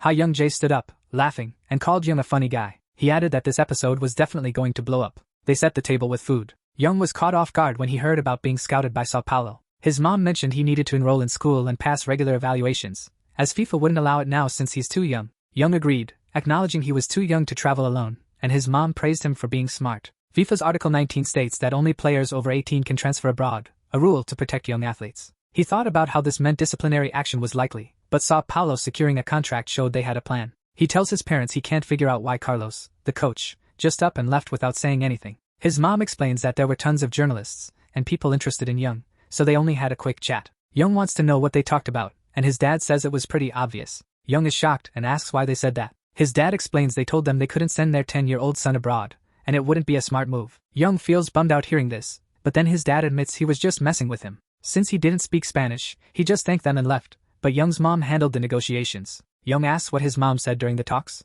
She says everything would be cool as long as Young was happy with it. Young jumps up, thrilled, and his mom asks if he's really happy. He nods, thinking Brazil is all about football, and he can't believe he's got this chance. It was incredible to have the opportunity to learn from young South American players. It wasn't just a simple exchange. He would also earn money to support his dreams. His mom mentions that even though they have lots of Korean friends, Young will still need to pick up Portuguese since they're in Brazil. Young nods, saying he's going to start learning it soon. He thinks to himself that he just needs to keep pushing because he wants to leave as soon as he can. Later that night at home, Young is at his computer, thinking about the youth tournament with Carlos and wondering what they'll do until then. He recalls hearing that Chai Bum-kun is also joining the tournament. He's shocked to find out that 16 teams are competing, turning it into a real youth festival, like a grand feast. It's the NBC World Youth Football Championship, kicking off on the 18th and wrapping up on the 16th, and he realizes it's just 5 days away. He steps away from the computer, feeling hopeful but knowing the issue is his legs start aching the moment he stands up. The real problem is the pain in his knees from overworking himself, so he knows he has to be cautious. It's not just about having solid football skills, he needs the stamina to keep using them effectively. Even Ronaldo got injured from pushing himself too hard, so avoiding injuries is key. Just then, Young's mom shows up and asks if something's wrong or if his leg's bothering him. Young tries to brush it off, blaming it on a growth spurt. But his mom isn't buying it and touches his knee. She kneels down, starts massaging it, and gently calls his name. She tells him that if it's too much, he can always take a break. All she wants is for him to stay healthy. Young nods, agreeing with her. He also wishes for his mom to stay healthy. Later, he's lying in bed, touching his knee under the covers, noticing the pains eased up and realizing his mom's got magic hands when it comes to massages. The next day, there's a broadcast about Young being the star who scored the first goal against Sao Paulo. They express pride in him, and Sangwoo mentions there's just a week until the tournament. With Young's talent, there's no need to worry. He asks for coach Cho Bum-kun's thoughts. Cho Bum-kun, the legendary Korean football icon, is chilling on the sofa. He mentions it feels like watching Shadurim when he was a kid. Sangwoo asks what he means, and Bum-kun explains that Young runs like a man. But Young's also smart, so Bum-kun thinks he'll be an exciting player to watch. Sangwoo wanted to know what Cho Bum-kun thought. Bum-kun had his own thoughts. Cho Bum-kun said he needed to see for himself but was swamped with work. He asked when the lesson was. Sangwoo said it was at 2:30 the next day. The academy leader mentioned he'd call the kid's parents the next morning since the kid would also be attending. The following day, at the Cho Bum-kun Academy, Young and his mom were welcomed by Bum-kun. He greeted them, saying, "You must be Ho Young." Young was in disbelief, wondering if this was really Cho Bum-kun. Still, he nodded and introduced himself as Woo Ho Young, amazed to see a football legend in front of him. Cho Bum-kun placed a hand on Young's head and asked if he played as a striker. Young nodded, and Cho Bum-kun found him intriguing. Then, he invited Ms. Woo to have a chat with him inside. In Bum-kun's office, Young's mom agreed with what he said. She asked if he was suggesting Young join a competition based on a simple test. Cho Bum-kun confirmed, saying it was up to her and Young if they were okay with it. Judging by Young's expression, he was pumped, and the kid confirmed it. Bum-kun asked Ms. Woo for her thoughts, adding that if her son was happy, she'd probably be on board. Young thought this was his shot at the Youth World Competition, and all he needed was to ace the test, which he was determined to do. Out on the field, Bum-kun made his entrance. Young was blown away as soon as he stepped through the gates. He realized this was the under-13 team. It was his first time seeing older students in action. But then he spotted a kid and wondered why he was so tall. The guy looked like a giant, easily over 1.70 meters. Young activated Gree while checking him out. The interface showed Ha Yun-jan as a C+ level prodigy with B+ growth potential and a confident B level play style. Young thought those were some impressive skills. Then he remembered he needed to ask Choi Bum-kun about the test format. The coach said it would be a standard 11-on-11 game. Young realized this was going to be anything but easy. Suddenly, he found himself facing the opposing team. The match kicked off. Two guys sprinted with the ball at their feet. Young noticed his team was using a 4-4-2 formation, aiming for the two forwards to create scoring chances. His job was to be the poacher striker. Think of poacher strikers like Filippo Inzaghi, Ronaldo Fenomeno, and Ruud van Nistelrooy, guys who focus on scoring and finishing plays. So, he expected to be tightly marked. Young found himself unmarked as two players passed the ball back and forth. He raised his hand, signaling for a pass. He even shouted that he was open for a pass. He wondered why they weren't passing to him. Were they acting like he was invisible? But he noticed these kids were acting like seasoned pros right then and there. So, he made a bold move forward, deciding to grab the ball himself. One of the marked players started complaining, but then glanced over and saw Young wide open. He yelled for them to pass the ball to him, halting both his teammates and the opponents.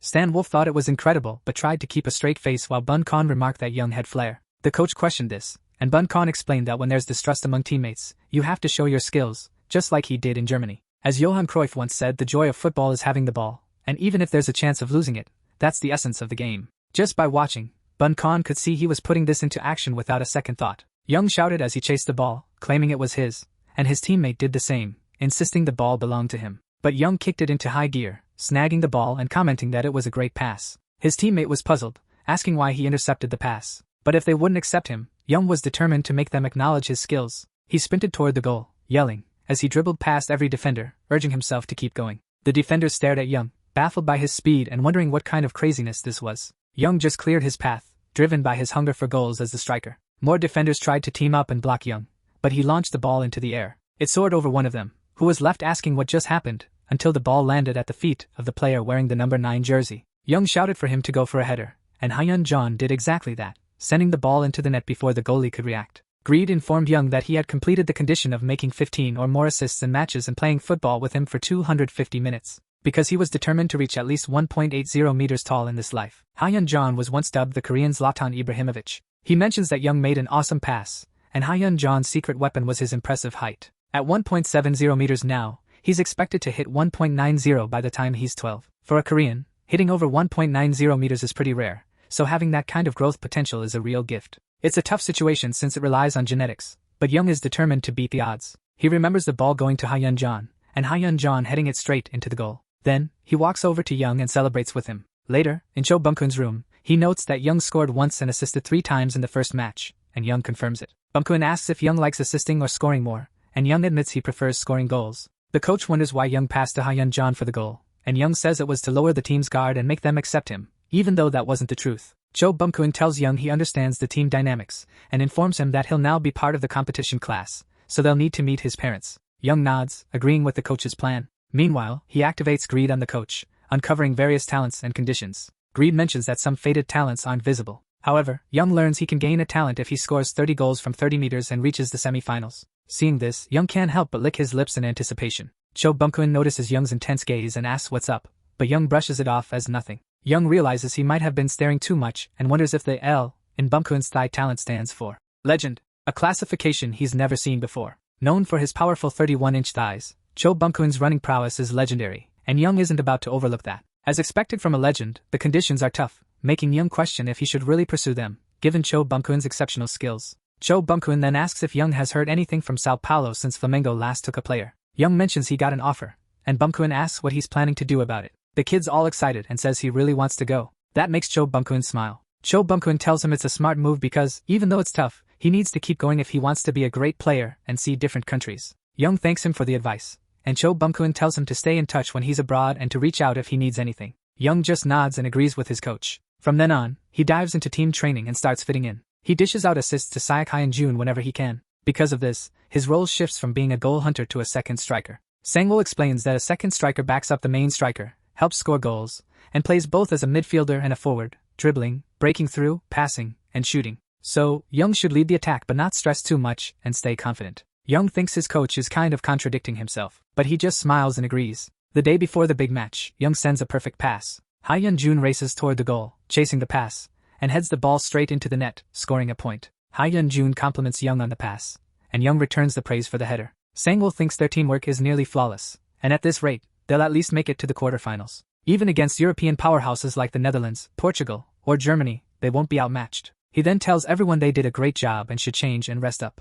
Young walks off, realizing this was their last team practice. His ambition shows that the first mission is complete. He's met the first condition, and now only the second remains. The match lasts 50 minutes, so they need to at least reach the quarterfinals. The next day, December 18th, Songdong announces the start of the World Youth Championship and says he'll be the commentator while Sin-man will handle the analysis. He mentions it's the first time Korea is hosting the World Youth Championship, and the analyst agrees, noting it follows the World Cup. The players finally make their entrance into the stadium. The showdown was set, Cho Bum FC versus the Polish national team. Young hit the field rocking his number 7 jersey. He thought, this is the moment. It was a natural grass pitch, and even without a crowd, he felt like a real footballer. Young greeted a Polish player, thinking he could have met Lewandowski if he'd been here a few months back. Lewandowski, destined to be one of the top strikers alongside Suarez and Kane, Poland's legend. Young felt it was a real bummer. Meeting a future legend would have been cool, but winning the match was the real deal. He grinned at the Polish players. And so, the game between Cho Bum FC and the Polish national team kicked off. Stan Dong asked the analyst about the game,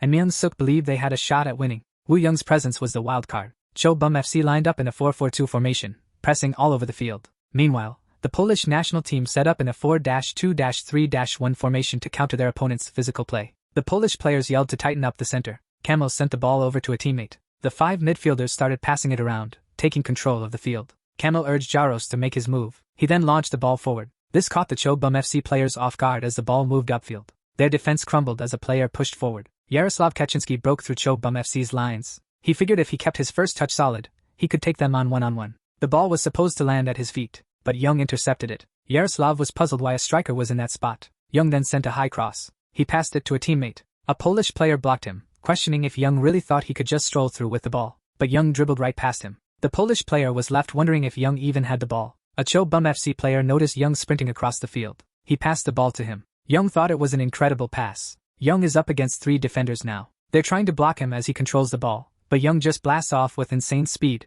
practically flying. He ends up face to face with player number 5, still sprinting. He slices right between them with that explosive dash. Player number 5 is like, this guy's a beast. Next, Young is staring down the goalkeeper, but he stays laser focused, charging ahead with the ball, and scores by literally running it into the net. In the 7th minute of the first half, Cho Bum FC gets their first goal, with Young as the hero. His teammates joke that the Polish players are totally embarrassed. Young thinks back, realizing he wanted to score with style, but his legs were just too fast to handle. Seong-dong points out that the goal came from a 60-meter sprint, and Myung-suk says Young's got the makings of an athlete with his potential. The Polish coach is baffled, asking who this kid is and how he can be just 9 years old. But he admits, thinking about it feels like bringing a rocket launcher to a fistfight. A player from Cho Bum FC was being tightly marked by opponents wearing jerseys 11 and 7, worried he might lose the ball if this kept up. Then he spotted Young open in the middle, ready to take control. He quickly passed the ball to Chobum FC's number 7. Young received the pass with ease, scanning the field for any openings. But he realized there was no space to move, so he called out to Hyunjun,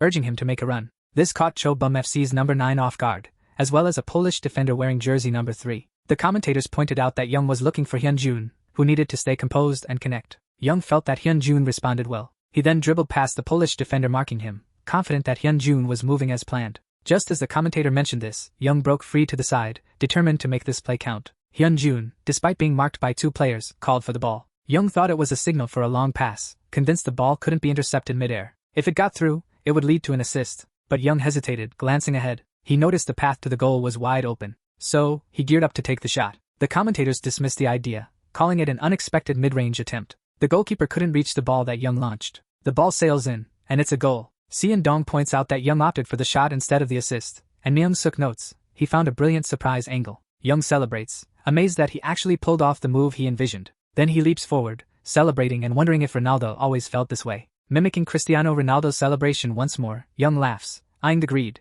thinking his powerful mid-range shot has improved. He wonders if he could tap into Hyun Do-rim's talent, and maybe even surpass the original. Young was all about playing more soccer because just being on the field made him happy, and he could keep going without messing up his knee. He was gunning for a hat trick. Ho Young, the player, nailed his second goal. The Polish team was feeling the heat. The Polish players were like, "Who is this young guy?" Because he was a beast on the field. Then they freaked out, seeing the demon of greed lurking behind him. But Young turned around when someone called his name. Hyunjun asked why he didn't pass the ball. Young figured there was no need since the condition was met, and said winning was the priority. Hyunjun still grumbled, but Young assured him they'd get another shot. In the second half, at the 120th minute with just 13 minutes to go, Young set up the ball for another shot, targeting the corner of the goal, and scored, completing his hat trick. The commentators were blown away, saying he was truly incredible because he had a bright future and might even snag the tournament's golden ball. A player from Chobum FC had the ball. He scanned the field for any openings. He realized everyone was glued to Young after his hat trick. So, he booted the ball forward. Young took off like a rocket,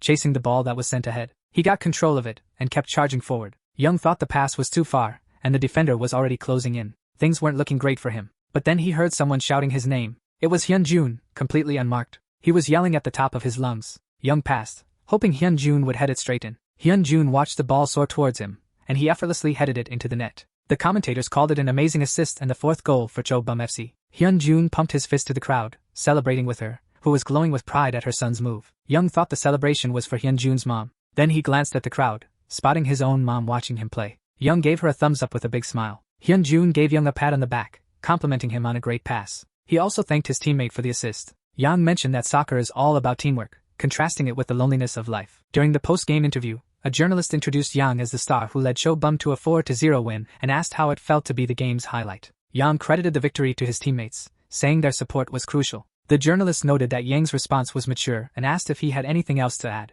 The young player pointed to his chest, expressing love for his parents and everyone, declaring he'd become the world's best soccer player, and asked for their support. At home, Myung watched the interview, feeling a bit embarrassed, wondering why Young acted like that, thinking it seemed like an emo phase with odd poses. Meanwhile, online, someone who doubted Yang's ability to score against foreign teams suddenly changed their tune. Yang's fanbase was growing fast. The next day, they faced off against Djurgården from Sweden. It was a nail-biter, but they edged out a 3-2 win. Then came the match against Porto FC. It was a tough battle, but thanks to Yang's multiple goals, they managed to pull off a dramatic draw. The day after, in the quarterfinals against Paraguay, Hyunjun and Yang scored back-to-back goals, pulling off an epic comeback victory. In the locker room, Myung announced that they were heading into the semi-finals against Japan's U13 team, the second-place team from Group A. A win here would take them to Sangam. Fired up, all the Chiobum players shouted their determination to win. They hit the field right after that, with Yang and Hyunjun ready to take on the U13 players. This marked the beginning of the showdown between Chiobum FC and Japan. Yang was especially determined not to lose to Japan. The players exchanged greetings after the kickoff.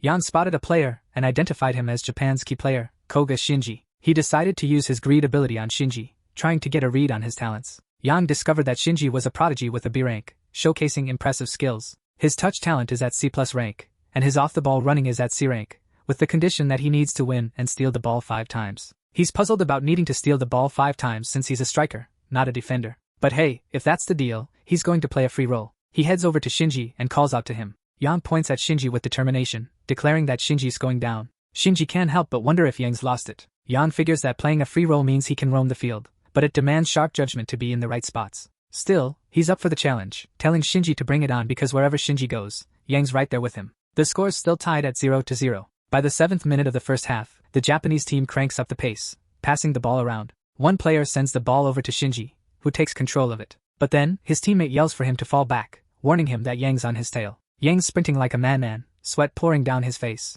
Shinji is amazed at Yang's speed and wonders why a striker is pressing him so aggressively, especially since Yang has quick feet and a strong shot. He realizes it's a showdown of skills. Shinji speeds up, confident that Yang can match his ball control. Sangwoo yells, questioning why Yang is so far from his usual spot, but is taken aback by the kid's move as Yang snatches the ball from Shinji. This leaves the Japanese player baffled, questioning what just happened. Yang switches direction, sprinting alongside Sangwoo. Sangwoo notices Yang's clean steal and wonders when he got so good at defending, while his teammates shout about the counterattack. Yang is using precise ball interception, a skill he picked up from Kaisumuro. Shinji looks at him, pondering how a striker could take the ball from him so effortlessly. But then he gets angry, saying he's never felt so embarrassed. In other encounters with Yang, Shinji wonders why nothing seems to work against him. Yang feels thrilled while Shinji gets more and more frustrated. Condition 2 is completed, and now he just needs to win as he grips the ball with his foot. He says he can finally focus on attacking now. He stomps the ground with massive force, then charges forward like a rocket. The Japanese players are baffled, wondering what kind of beast they're up against.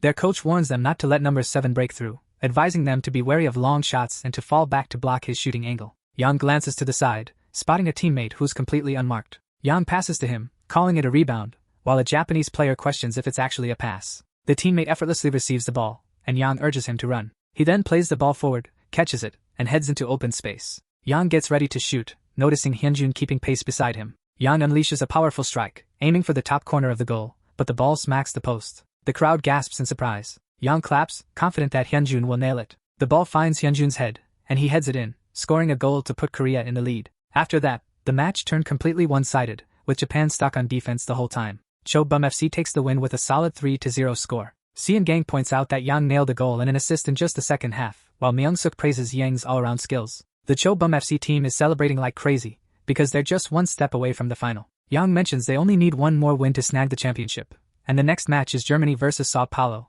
to decide who Chobum FC faces in the final. They're curious about the outcome. The match between Sao Paulo and VfB Spengel wraps up with Germany winning 3-0. Yang feels let down seeing Sao Paulo struggle, especially since they were seen as strong title contenders. It was shocking how players over 1.70 meters tall seemed more like high schoolers than elementary kids, and with that kind of build, he couldn't keep up. Yang thinks making it to the final is already a big deal, but it was a tough journey. Then ambition kicks in. Yang reflects on his choice of Shinji Koba's talent, admiring Koba's finesse with the ball. It's his 8th talent acquisition. He notices the skill is at a C+ level. Yang figures he needs to play Seokyun-jon for 20 minutes in the final to improve, so he plans to use his current talents. Suddenly, someone calls out to Yang. It's Koga, dressed in his team's uniform. Koga reaches out and promises to win next time. Yang shakes his hand. Yang compliments Koga's performance, though he doesn't fully understand the Japanese response but assumes it's positive. The following day in Seoul, at Sangam Stadium, the players make their entrance, and Yang's fans cheer for him not to lose, believing he can succeed. Chubum FC is set to face the German club. The referee's whistle signals the start of the Youth World Championship final. The game between VfB Spengel and FC Chubum kicks off. Germany's players are notably tall,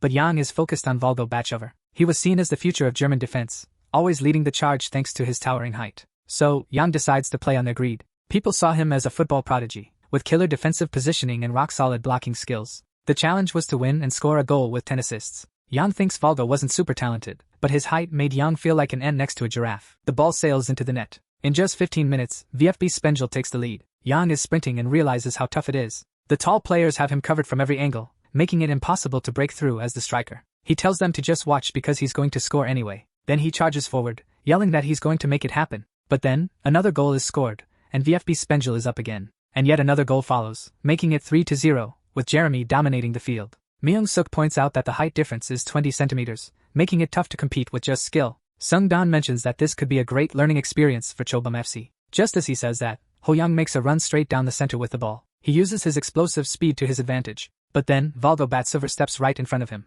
Yang tells him to move aside, and they collide shoulder to shoulder. Volgo gets knocked off his feet. Yang also ends up flying in the opposite direction. The referee blows the whistle right then, and walks over to Ho-yang. He hands a red card to Batsilver, kicking him off the field. Yang thinks he's lucky it turned out in his favor. He gets ready to take the free kick, thinking he just needs to nail this goal, and considers trying something different. As he approaches the ball, the goalkeeper assumes Yang is about to shoot. Yang positions his foot to strike, giving the ball a gentle tap on top, sending it soaring over the wall. The goalkeeper leaps to catch it, but it slips right through his fingers. And just like that, Chobum FC scores a goal. The crowd goes wild for Yang's play. Yang leaps off the ground effortlessly. He's celebrating midair, convinced he nailed it. He pulls off his new signature move. This talent came from Chobum-kun's S-class skill, the stylish free kick. It was his first time using it in the tournament, and it worked like a charm. And with that, the game wraps up. The FB Spenjel takes the win with a 3-1 score. Yang thinks about how this was his first loss since joining the tournament. Still, it was a tough battle, but he's determined to win next time. The U13 Youth World Championship concludes with Germany taking the title, while Chobum FC ends up in second place. Yang, with 10 goals and 5 assists, is named the top scorer and wins the Golden Boot, earning 4,000,001. The kid grins, amused by his latest achievement. Then Greed tells him he can pick a talent to copy from Hyeon Jun. His choices are between the open growth panel or confident heading. Yang opts for the open growth panel, boosting his talent count. The crowd goes wild as the Chobum team makes their way over, yelling that Ho Yang is amazing and the best ever. Hyeon Jun wonders if that's a fan club and thinks it's pretty awesome. Yang gets all teary-eyed seeing he has fans, promising that next time, he's definitely going to win. Thinking this is just the start of his journey to becoming the world's best football player and winning it all. On the bus, he surprises the driver by yelling to speed up. The driver grumbles, saying he had to stop because of the red light. But Yang asks which country pops into his head when he thinks of football. The driver immediately says Brazil. Yang grins and asks if he's serious. On January 6th, in Sao Paulo, Brazil, Yang's parents get off the plane, mentioning how scorching it is, and Yang's dad jokes it's like the middle of hell in Korea. Then a girl calls out to them, telling them to follow her, explaining she's the oldest daughter of the family Yang will be staying with. She introduces Lucas Kim as the local support officer for Sao Paulo FC, and Lucas is all smiles, saying it's a pleasure to meet them. He leans in and asks if this is Woo Ho Yang. Lucas mentions he's seen Yang on TV a lot and thinks he's even cuter in person. He warmly welcomes the family to the city of Vitoria, where they'll be staying. Inside the house, Maria mentions the fitness test is in 2 days, so they should relax at the accommodation until then. She tells Woo Ho Yang his room is on the 2nd floor and asks if he wants to check it out. He nods. They head upstairs just as someone else is coming down. Yang spots a tall blonde girl with striking blue eyes. She glances at him as she walks by. Yang can't help but look back at her. The girl greets them, and Maria returns the hello. Yang thinks to himself that she spoke Portuguese and looked like a doll with those big eyes. Maria explains her name is Monica. She's staying in the room next to Yang's, and she's also 10 years old. Yang admits he thought she was in high school, but Maria just shows Yang his room, clearly impressed by the kid. Yang can't help but say it's really beautiful. Fast forward 2 days, and they're in a room where Lucas explains he's about to run a medical test to see which team Yang will join. Lucas tells Yang to treat it like a physical test and not to stress, and Yang nods in agreement. Lucas then steps out, closing the door behind him. Lucas politely asks Young's parents about their heights. The mom is 1.68 meters, and the dad is 1.66 meters. A Sao Paulo fan jokes that the mom is taller, and Young's dad admits he's just a bit shorter. Lucas explains that Young is having a growth test, and even if the results aren't great, the club has a plan for that. Young's dad appreciates it and hopes his son scores well. Suddenly, the phone in the room rings. Lucas shares that the results are fantastic, and Young's parents echo this in Portuguese. Lucas chuckles, clarifying that the results are indeed excellent because they've just come in. It's all about Young's height potential. Young hears he might end up between 1.82 and 1.89 meters tall. Quite a range, right? His family is thrilled with this news. Young thinks it's all thanks to Young's growth play talent, and he plans to pay it back once he's a top player. Young's dad lets out a relieved sigh. Lucas lays out his future plans, talking about the youth team, the academy, and FIFA's Article 19 on transfer rules. Young gets it, realizing he just needs to focus on football and nothing else. Lucas agrees, saying they'll handle any issues, but Young won't be there forever. Young nods, seeing Brazil as just a stepping stone since he wants to explore many clubs. Staying put is just too dull. Lucas mentions that player registration is in April, and until then, Young will learn the basics at the academy. Afterward, they'll figure out his GPA from medical results. He explains that the GPA is crucial for the contract, needing at least a 6.5 out of 10, and the contract details hinge on this score. But, even if his score is below 6.5, he'll keep grinding and wait for his chance. Lucas tells him he can't just throw in the towel after coming this far. Lucas reassures Young that he'll ace the written tests, and reminds him to hit the books for Portuguese. Young wonders why he even needs to study Portuguese. Lucas breaks it down, explaining that Portuguese is part of the individual evaluation. Young is caught off guard because he had no clue about that rule. Young's parents show up at the dorm door, telling him to stay positive since they'll keep in touch. But Young insists he's all grown up now. Young's dad jokes that it's best not to say who Young takes after. Then he asks if Woho Young can handle everything. Young nods, saying he's got it covered. His dad calls him his big boy. Young's mom gives him a hug, telling him that if things ever get rough, he shouldn't tough it out alone and should just reach out. She adds that she loves him. Young nods and says he loves her too. From that day forward, Young makes the most of his time, starting with brushing up on Portuguese as needed. So, he could understand Portuguese a bit, which was super helpful since the languages are pretty similar. Maria Choi had gathered a bunch of foreign kids for private lessons,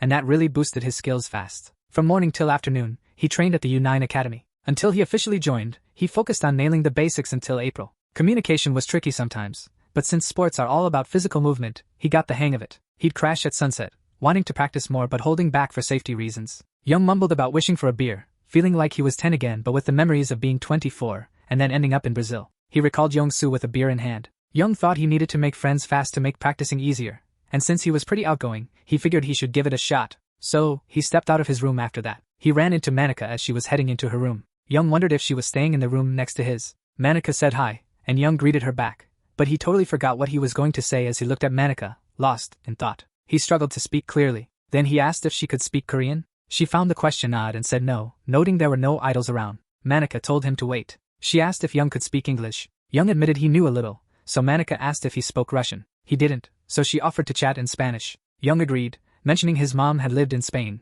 They were inside Manica's room. Young noted her dad was Brazilian, her mom was Russian-American, and her grandma was Spanish. Manica confirmed and said her grandma named her. Young was impressed, and Manica felt flattered. He wondered how many languages she knew and asked her. Manica said she spoke Spanish, Portuguese, Russian, and English, but wasn't fluent in all. Young was amazed and praised her, calling her a prodigy. He noticed her talents in gymnastics, languages, balance, and flexibility, with 3 conditions for copying. Young figured she might have a knack for something too, but since she was just a housemate, it could take a while to discover it. He then asked if she played any sports, and Manica mentioned she was into rhythmic gymnastics. Young was curious if rhythmic gymnastics was a bigger deal in Russia and Spain. Manica explained she was from Rio de Janeiro, and what started as a hobby turned into serious training because of her talent. Her goal was to head to Spain. Young got it and remarked that she definitely seemed talented in gymnastics. This caught Manica off guard. She chuckled, saying Young was different from other guys because he was fun to be around. Young grinned and suggested they should be friends, and Manica agreed. Time flew by with lots of studying, working out, and picking up new skills. Before they knew it, a month had passed. February rolled around, marking the start of a new school semester. Young signed up at a school just a 10-minute bus ride away, and his outgoing nature helped him fit right in with his classmates. There were a few mean jokes about his ethnicity, but soccer, being Brazil's favorite sport, helped smooth things over. With his above-average skills, he caught the attention of the local boys. This led to him making friends at school. At night, he went through the most intense period of his life, but he pushed through for his family and dreams. Fast forward 2 months to April. Young used his greed to evaluate his talents. He realized he now had 11 talents, gaining graceful flexibility and an innate sense for it. Even when his communication wasn't perfect, he still managed to pick up 2 new talents. He thinks he should build on this momentum to enhance his current skills, but Maria Choi and Manica interrupt him. Young asks what's up, and Maria says she's worried about his Portuguese certification exam results, asking how it went. He was just about to share the news and tells them his result. He announces he passed the basic CELPA certification. Manica and Maria celebrate his success, linking their arms with his. From that point on, Young's main goal was to secure a contract with the U15 team of Sao Paulo FC. On Thursday, April 3, 2003, Young finds himself in a room with a woman. She's Bianca, the manager of the Sao Paulo FC's team, and she acknowledges Young's hard work. Young is feeling the pressure as he waits for the results. Then, Bianca congratulates him. He's taken aback by his impressive results. Bianca explains that over the past 88 days, he's given his all, achieving a GPA of 9.13. His score dipped slightly in Portuguese, but it's still impressive. In 24 matches against other academies, he scored 26 goals and made 6 assists, earning a score of 9.33 out of 10. Plus, he scored 9.35 in physical aptitude tests. As mentioned earlier, the details depend on GPA, but since he exceeded 9 points, he got the highest grade, ranking first. Young thanks her, feeling genuinely happy. Bianca assures him they'll make an offer that matches his skills. She admits the language barrier is a challenge, but admires his adaptability. Even Coach Carlos is pleased, and Young tells himself he did it. The contract offers a weekly salary of 400 reais, which is about 250,000 won. It's not as much as Cristiano Ronaldo got at 12, but it's still $1 million a month, which is awesome since it's more than he made in his past life. Plus there are bonuses for participation and goals.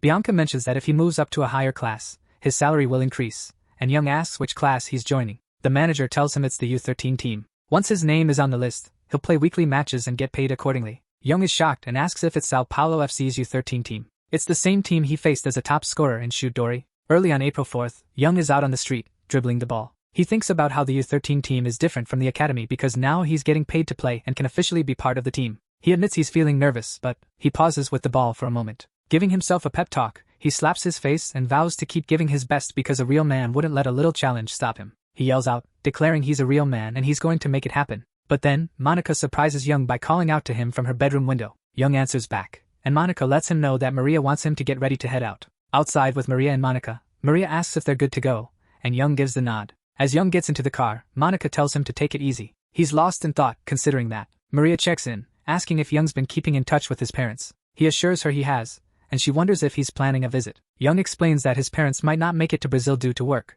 but he's aiming to return with the league trophy instead. Maria laughs, promising to root for him too. Young's got 3 big goals this year: win the U13 weekly league, move up to U15, and the third is to snag all the talents of Brazil's rising stars. So, he taps into his greed to analyze the talents he's already got. He muses that it's rare for adults to have extraordinary football talents because it probably affects growth until adulthood. Finding talents like a B+ prodigy or higher is tough, but there should still be plenty of skilled kids on the U13 team. Young steps into the Sao Paulo training center, taking in the massive facility. He notices it has an internal study area and a mini field for futsal games. There's even an indoor field and a gym for daily practice. A woman approaches Young, introducing the place as Brazil's largest training center, which impresses him. She's Coach Emily, nicknamed Mama, and she says it's great to see him excited. If he has any issues, he should let her know. Young thanks her and follows Emily into a room. Emily points the way and asks him to follow her. Young sees dozens of boys warming up, stretching on the ground. He thinks about how, even though training starts in 30 minutes, everyone is carefully warming up. Then someone calls out to Young. Young agrees, and his evaluation score of 9.33 catches the boys off guard. He looks ahead. He suspects some of the boys are holding back because they play the same position and fear losing their spot to a newcomer. Young reflects on how the boys play soccer like their lives depend on it. It's a real battlefield out there. But then he notices 2 people entering the field. Douglas questions why he's there, and Casimiro spots him too. The 2 boys are taken aback by Young's presence. Young wonders why, as he activates his greed ability. He glances at the screen above them. He declares he's here to reclaim the talents he missed out on. Silently, he urges them to give it all to him. Douglas and Casimiro join the other boys and announce that Wu Ho Yang is now part of the team. Casimiro asks if this will boost their league ranking, and Douglas agrees, questioning if Young is really that good. Douglas looks off to the side, deep in thought. He admits Young is impressive, especially with his unexpected goal-scoring skills. The players are stunned by this revelation. Casimiro's thinking about how he's currently ranked 7th in the weekly league. Sao Paulo's U13 team has won the league 7 times, but they're struggling without a good striker. That's why Coach Carlos brought in Ho Yang. They wouldn't have added such a young player to the U13 league otherwise. Casimiro asks Douglas if he noticed that Young has grown. Douglas agrees, saying he thought the same thing. Coach Carlos introduces the new players and mentions that the training plan has been updated because of the new team members. Young wonders if they'll focus on tactics or teamwork. Then he starts running with the other players. Each player is dribbling the ball at their feet. Young notices they're starting with something basic, and there's nothing special about it. Yet he senses something different. They follow a non-imposing Brazilian educational philosophy, and while he won't ignore it, he finds it intriguing. Young competes with another boy for ball control. A teammate calls out for a pass. Young tries to make the pass, but he misses the ball. He's struggling to keep up with training. Even though he's nailed the basic passing drills, passing in real game scenarios is a whole different beast. Some kids are whispering about Young's blunder, curious about how many times he's messed up. A coach points out that passing isn't just about kicking. It's about keeping your balance and perfecting your technique. If he gets nervous or the space is tight, his balance goes off, making his passes wobbly. So, keeping steady is key for solid passes. Young asks when the right moment is, and the coach says he wouldn't get it even if he explained. It's something you feel with your body. The boy nods, realizing the answer is always the same. Practice is the only way to get better. Time goes by, and Carlos agrees. Hodian has talent, but his basics are shaky. A coach mentions that his biggest issue is endurance, and he's not up to the U13 standard yet. Maybe he should be with the U11s. Carlos insists they need to support Young's growth. Even if it's tough, it's their duty. After all, Young's only been playing soccer for 6 months, and his talent is undeniable. They should give him more time because, with a chance, he'll accomplish amazing things. On the field, Carlos keeps an eye on the game. Young thinks about the U13 league team, realizing he should concentrate on one player for now. He focuses on Douglas Costa, aiming to meet the training conditions with 120 or more players and get assists from Douglas to score 20 goals. Young notes he's gained rapid racing legs and even improved them, but besides mastering balance, the only talent left is the B-level soccer prodigy. He wonders about copying a talent he already has and decides to give it a shot. Young feels it's the perfect day since they have team training 3 times, but someone calls out to him. It's Douglas Costa, telling Young that the spot is his, and he needs to either step down or play as a shadow striker. Young wasn't having it. He insisted he wanted to score a goal himself. Douglas shot back, saying Young was too slow and should hang back while he scored. Young could just keep the defenders busy. Young was like, "Slow? What do you mean?" Douglas reminded him he used to be quicker. So, the kid threw down the gauntlet and challenged the Brazilian to a race. Douglas dropped some wisdom about knowing your limits. Young was all fired up, saying he'd show them what that really meant. Another kid said he'd give the signal to start the race. Both of them were down for it. As soon as the signal went off, they bolted. Young was just a hair behind Douglas. Douglas barely edged out the win, and the other kids called him the victor. One of the players was amazed at how close it was, and Douglas was puzzled about how Young had gotten so much faster. He figured if their physical stats were identical, Young might have taken the win. Douglas hit the ground, frustrated. But then he told Young he'd be the one going forward because Douglas was now the sub. Young told him he should have mentioned it earlier and just passed the ball. Young would handle scoring all the goals. Douglas sent a pass to Young, who was wide open. Young nailed a perfect goal, then got another pass from Douglas Costas and effortlessly scored again. 3 weeks later, the conditions were right, and Young could copy one of Douglas Costas' talents. Young thought about how he met both conditions but still felt nervous. He decided to copy the B+ level football prodigy talent. Greed started to modify things as some lights appeared. It showed the talent had upgraded to a B+2 level prodigy. Greed warned him it would take 7 days to fully acquire it, and during this time, he couldn't copy another talent. Young noted the enhancement was successful and said he needed to work hard and practice diligently now. Young made a long pass to another player. The South Paulo players commented that Young had improved a lot, and Young realized that while most people take a month to learn something, his B+ level football talent allowed him to get it in just 2 weeks. He could really feel the difference now. Young dribbled skillfully through the cones, keeping the ball close to his feet. A coach pointed out that dribbling isn't just about footwork. Your whole body needs to move in sync with the ball to keep your balance. Young nodded in agreement with the coach's advice, even though he couldn't fully grasp it right away. But with hands-on training, he eventually got it through experience. Young called out to Casemiro, who had his back turned, saying it was time for shooting practice and suggesting they play a round of the crown game. The crown game is a minigame where whoever holds the ball the longest becomes the king, and the loser has to do whatever the king asks. Casemiro wondered why they suddenly wanted to play, and Young explained it was because he was the best defender on the team. Casemiro felt flattered by the praise and said he couldn't turn down the challenge, so he agreed to play. Young thought to himself that he said that, but in reality, besides training, this was a shot at snagging Casemiro's skills. Young and Casemiro lined up, with Young announcing he'd kick things off. The coach hit the timer. Young totally lost the ball to Casemiro. It was tough since he lost control in just 3 minutes. No shocker there, as Casemiro was a rising star in the U13 league, a genius with experience that left Young in the dust. Young declared he'd run until his feet were on fire to close the gap. He got up, ready to sprint. Young pushed himself harder than anyone else to make up for lost time. A month later, the timer hit 5 minutes. Young was pumped because he finally lasted 5 minutes. He realized it was all thanks to mastering and showing off his flashy footwork. He picked up the talent for good ball blocking, adding another valuable skill to his arsenal. Every time he picked up a new skill, he felt like he was stepping closer to becoming a pro player, and that feeling was just awesome. Carlos was checking out Young's training session. He thought about how Young was gearing up for the league games. Young's growth was seriously impressive. No doubt, he was one of the top players in the U13 league, especially when he showed those skills in real matches. Carlos believed it because Young was the kind of player who shined in actual game situations. He then mentioned they'd be putting Young in the next match against Palmeiras, which made the assistant coach wonder if it was too big of a game for him. Carlos replied that was exactly why he wanted Young in there. Carlos explained that their opponent was Palmeiras, sitting third in the league, and it was a crucial game for their team, which was in 4th place. Among the players, the standout was Javier, the U13 defensive wall, known for his spot-on tackles and great ball distribution. He tells Young to work with Douglas to create space and keep the pressure on up front. Young nods in agreement. Young thinks about how this is his debut match, and reflects on how long he's waited for this moment. It's the first official game of his career, and the start of his journey. He feels like he's finally become a real football player now. He recalls watching TV as a kid, getting pumped up while watching Korea play. A smile lights up Young's face. A player reaches out to shake Young's hand. It's Pavia, wishing him a good game. Young taps into his ambition, realizing Pavia is the ace who could score 2 goals and whose talent he wants to emulate. He notices Pavia's quick legs, sharp ball distribution, and precise tackling. Young wonders if training with Douglas and Casemiro has raised his game. Playing with them might make a big difference in the U13 league, and even though he's not the strongest or most experienced, he's got loads of talent.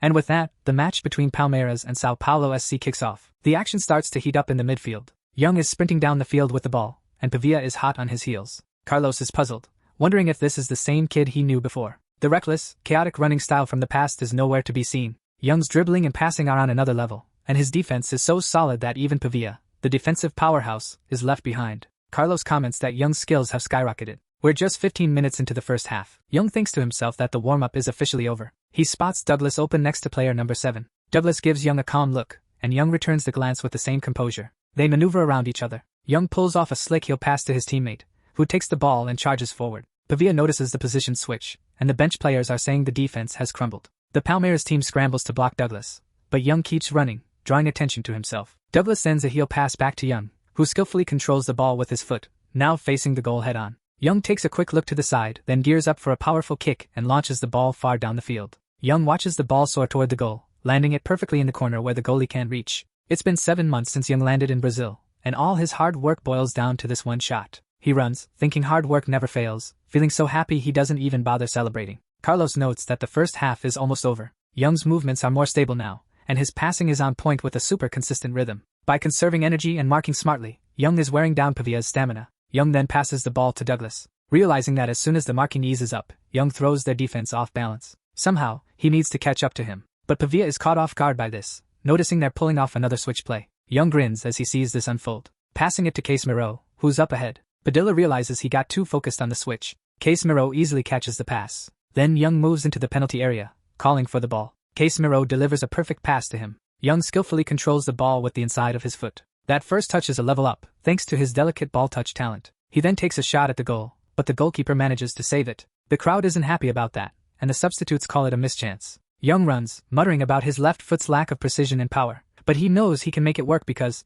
with his skills, he can create opportunities anytime, as long as he sticks to his practice. With his ball control, passing, and dribbling, he can keep the game steady in any situation. He starts wondering what kind of player he'll become. Until now, his dream was to be the best football player in the world, but now he believes he can truly reach a high level. He moves forward with a grin, thinking about how fun football really is. The first half wraps up with the score at 1-0. The coach questions if Pavia is really struggling to handle someone much smaller than him. Pavia mentions they're constantly switching positions, and the coach reminds him how many times he's been told to tighten the defensive zone and focus on defense during these switches. The coach points out it's not just Pavia's fault. The whole team needs to adapt to their opponent's unconventional plays and remember their training. Here thinks about how they fought hard to bring the team to third place, but they can't let Sao Paulo SC take the win. In Sao Paulo's meeting room, Carlos says that even with a 1-0 lead, they can't just sit back and defend. They need to wait for the opposing defense to tire out before launching an attack. He advises Yang to conserve his energy and use everything he practiced to the fullest in the second half, assuring him he can go all out. Yang nods in agreement with his coach.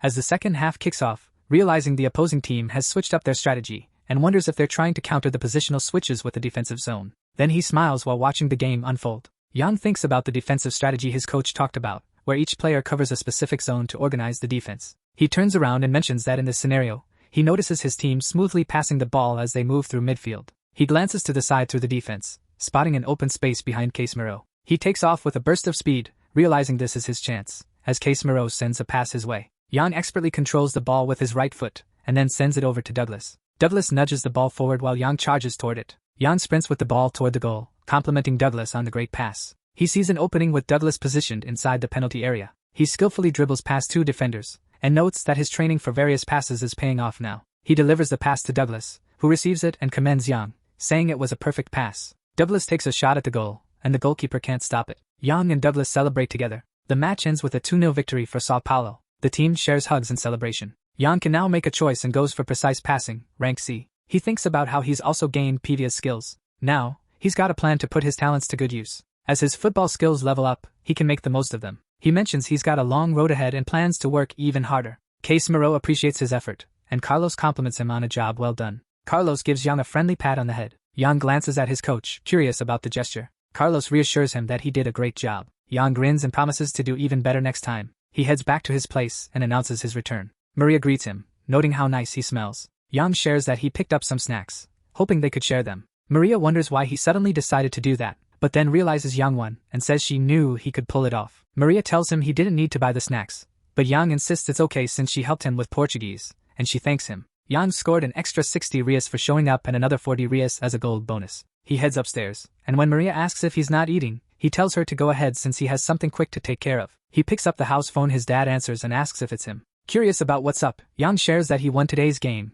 which surprises his dad, and they celebrate together. Yang thinks there's nothing better than sharing good news with family. Seeing his family happy really fuels him. After the game, Sao Paulo went on a winning streak, securing second place by September. Since Yang's debut, he's led the team in 8 games, scoring 13 goals and providing 3 assists, becoming a key player. Thanks to his efforts, Sao Paulo made it to the playoffs and was now just 2 matches away from lifting the trophy. He watches a soccer match with Monica. Christian Z scores, and Yang remarks that Zij is on a whole different level, thinking, "That's Zij for you." Christian had always been his hero until now. He dreamed of meeting him, even if just for a day. So, he gets up from the couch. Monica asks where Yang is heading. Yang replies that it's pretty obvious. He's off to Sao Paulo's training field. He runs back and forth across the field. Emily notices the boy working tirelessly. As he pauses for a break, she approaches, praising his effort. Emily wonders if he's pushing himself too hard since he could rest for 3 days before the playoffs, and it's barely been half a day since the last game. Yang insists he has a lot to do and questions when he'll next get a chance to use the training center, so he must make the most of it.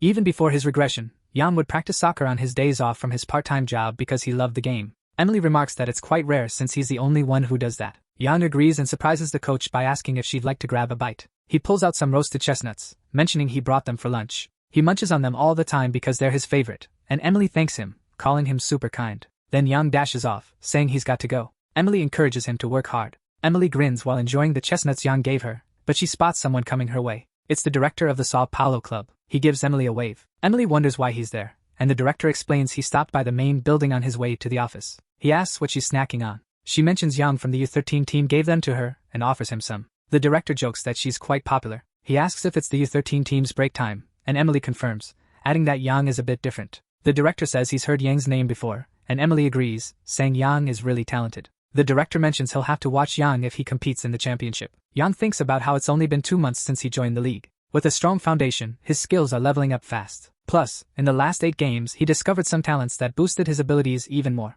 Now he's got those slick tricks at C+2, along with other skills. He realizes that his 14th talent is this sharp 2-in-1 pass, which combines both skills. The skillful tricks and rhythmic flexibility, common among Brazilians, have both reached C+2. Because of this, his talent has evolved. This time, he also figured out that just stacking C+ levels won't guarantee an upgrade. Moving from C+2 to C+3 requires more than just another C+. It seems Yang needs to copy another level C talent to get this, but he decides to tackle the immediate task. Yang declares he's going to nail 30 mid-range goals. He's thinking about Chobun Kun's conditions and realizes that to snag Chobun's L-level talent later, he'll need to take a bunch of long-distance shots beyond 30 meters. So, he puts his foot on the ball and claims he can only achieve it through hard work. Lately, besides the basics, he's been focusing on free kick training and mid-range shots. Today is no different as he gets ready to aim for the goal. Yang unleashes a powerful shot, hitting another ball with his kick and scoring yet another goal during practice. He keeps at it, and 2 hours later, he's out of breath from all the kicking. Greed shows up because his talent for heavy mid-range shots has evolved, and he sees that all the intense training is paying off. If he makes the most of the preseason after October, he could boost his skills even more, but for now, he's focused on the playoffs. On September 27th, there was a semi-final match between the league's 3rd place and 4th place, Palmeiras. Capirian held strong against Palmeiras' fierce attacks, ending 1-0. With their rock-solid defense, Sao Paulo FC is facing a tough situation in the next match. On the field where the match is about to happen, Douglas and Yang stood side by side, gearing up for the action. As Sao Paulo FC faced off against Capirian, the players braced themselves. Yang sprinted with the ball, Douglas right there with him. The Capirian players quickly caught on to their rapid advance. They shouted to their team to block, push up the line, and guard the back. This resulted in 5 defenders lining up to halt Yang and Douglas. Carlos noticed they were trying to keep the ball away from Yang by stacking 5 midfielders in the center and applying pressure. Even if they got through, they'd fall back to defend. They were really focused on defense, worried about Yang's dribbling skills. Carlos, with a grin, saw that their formation was tighter than before. He figured they had a strategy, as Yang charged ahead faster than Douglas. Douglas glanced at Yang, curious about his next move. Yang had the same thought about Douglas. Douglas then passed the ball sideways to a teammate. Yang skillfully controlled the ball with his foot. He found himself face to face with a defender. Using his knack for unique footwork, rated C+2, he started maneuvering with the ball, but then paused halfway. Yang changes direction and slips past the defender. The defender looks back, clearly impressed. He calls for backup, urging his teammates to stick close as Yang bursts forward. The defender claims they expected this and that blocking his path would give them the upper hand.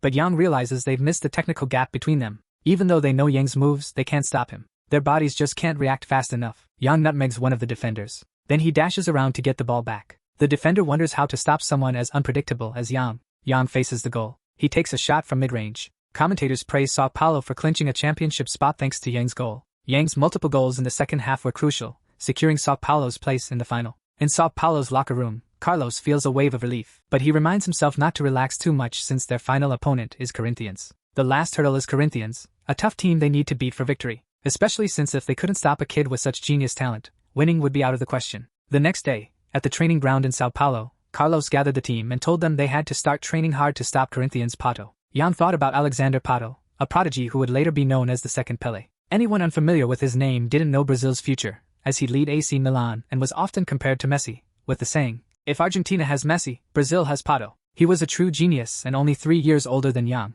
so Yang felt confident he could handle him. After all, football is a team sport, not a solo battle. Carlos explained that Alexander Pato had recently joined Corinthians and had already played 14 matches, scoring 18 goals. He was the top contender for the championship's golden ball. However, since he joined not long ago, their team chemistry might still be shaky. With solid training, they could defeat Corinthians. Winning in football meant being the best team overall, and a team that played well would always come out on top. They just needed to become a winning team to secure victory. The boys were fired up by their coach's pep talk, and as they looked at him, Carlos mentioned they target their opponent's weak spots, but stopping Pato wouldn't be a walk in the park. They planned to tackle the match with confidence, and the team was on board with the coach's plan. Carlos told them to start positional drills in 10 minutes, but to warm up first. Carlos chatted with another coach about Corinthians' 4-3-2-1 setup and how to handle Pato. The other coach suggested countering with a 4-1-4-1, but they were short on resources. Their defense was tight, but the real issue was their attack since Corinthians would likely put a lot of pressure on January. Carlos said he had a plan for that. Over at Sao Paulo's training ground, in the strategy room,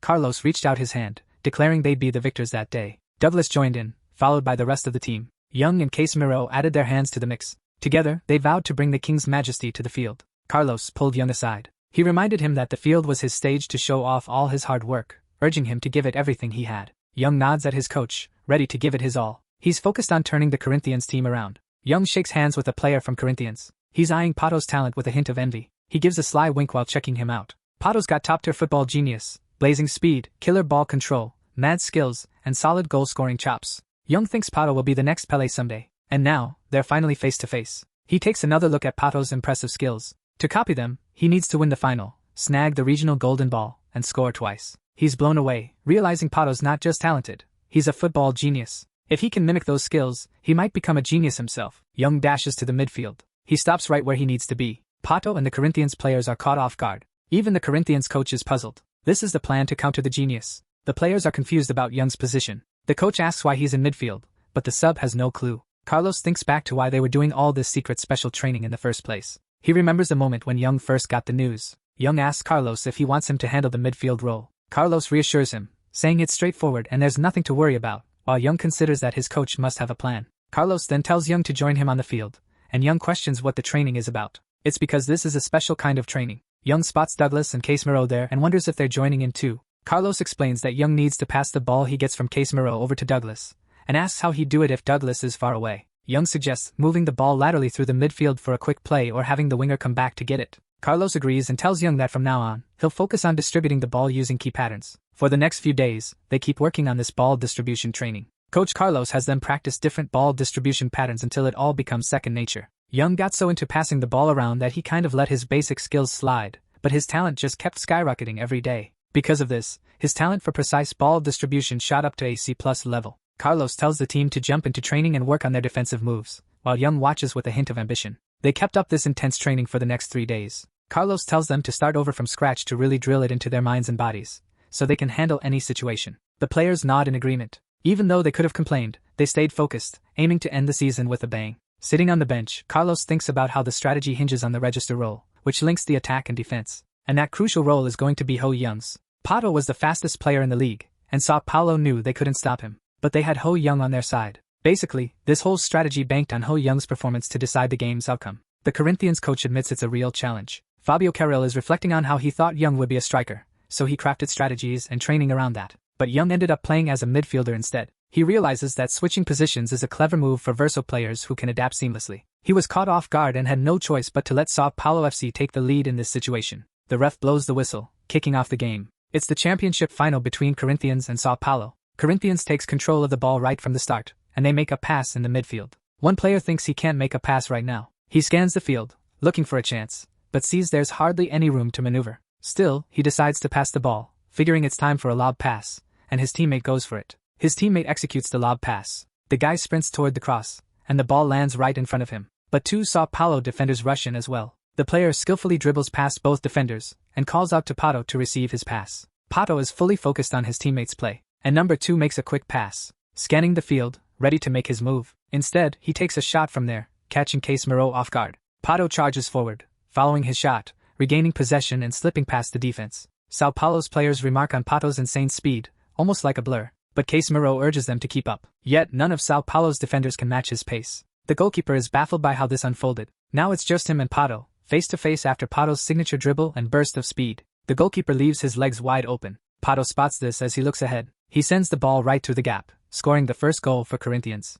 Corinthians players celebrate together, while Sao Paulo's players reflect on their intense training to stop Pato. Yet, in just 5 minutes, they conceded a goal. They realize that with Pato's dribbling skills and speed, they stood little chance. Young looks down, sweating, but he takes a deep breath, saying it's all right. They just need to score once, and as long as they don't let any more goals in, they're good. For the next 30 minutes of the first half, they're all about blocking any more goals. Douglas is getting shadowed hard by number 7. As a Sao Paulo player grabs the ball, Young thinks about how they haven't found any gaps. Since their defense is too shaky for him to play up front, and Casemiro can't hold back Pato, if Young goes forward, it'll just be a stamina grind. Pato's attacks are sharp and on point, that's why he's Pato. Young's best move is to cover as much ground as possible and look for a chance with smooth ball distribution. He gives Casemiro a heads up that they're on their way. Casemiro glances back. Getting ready? Young tells him to keep his head in the game. The first half wraps up. The players make their way to the locker room, and Douglas lets out a sigh. He thinks that thanks to Young, they were slowly getting their groove back, and the half ended 1-0. But Carlos is probably going to give them a talking to.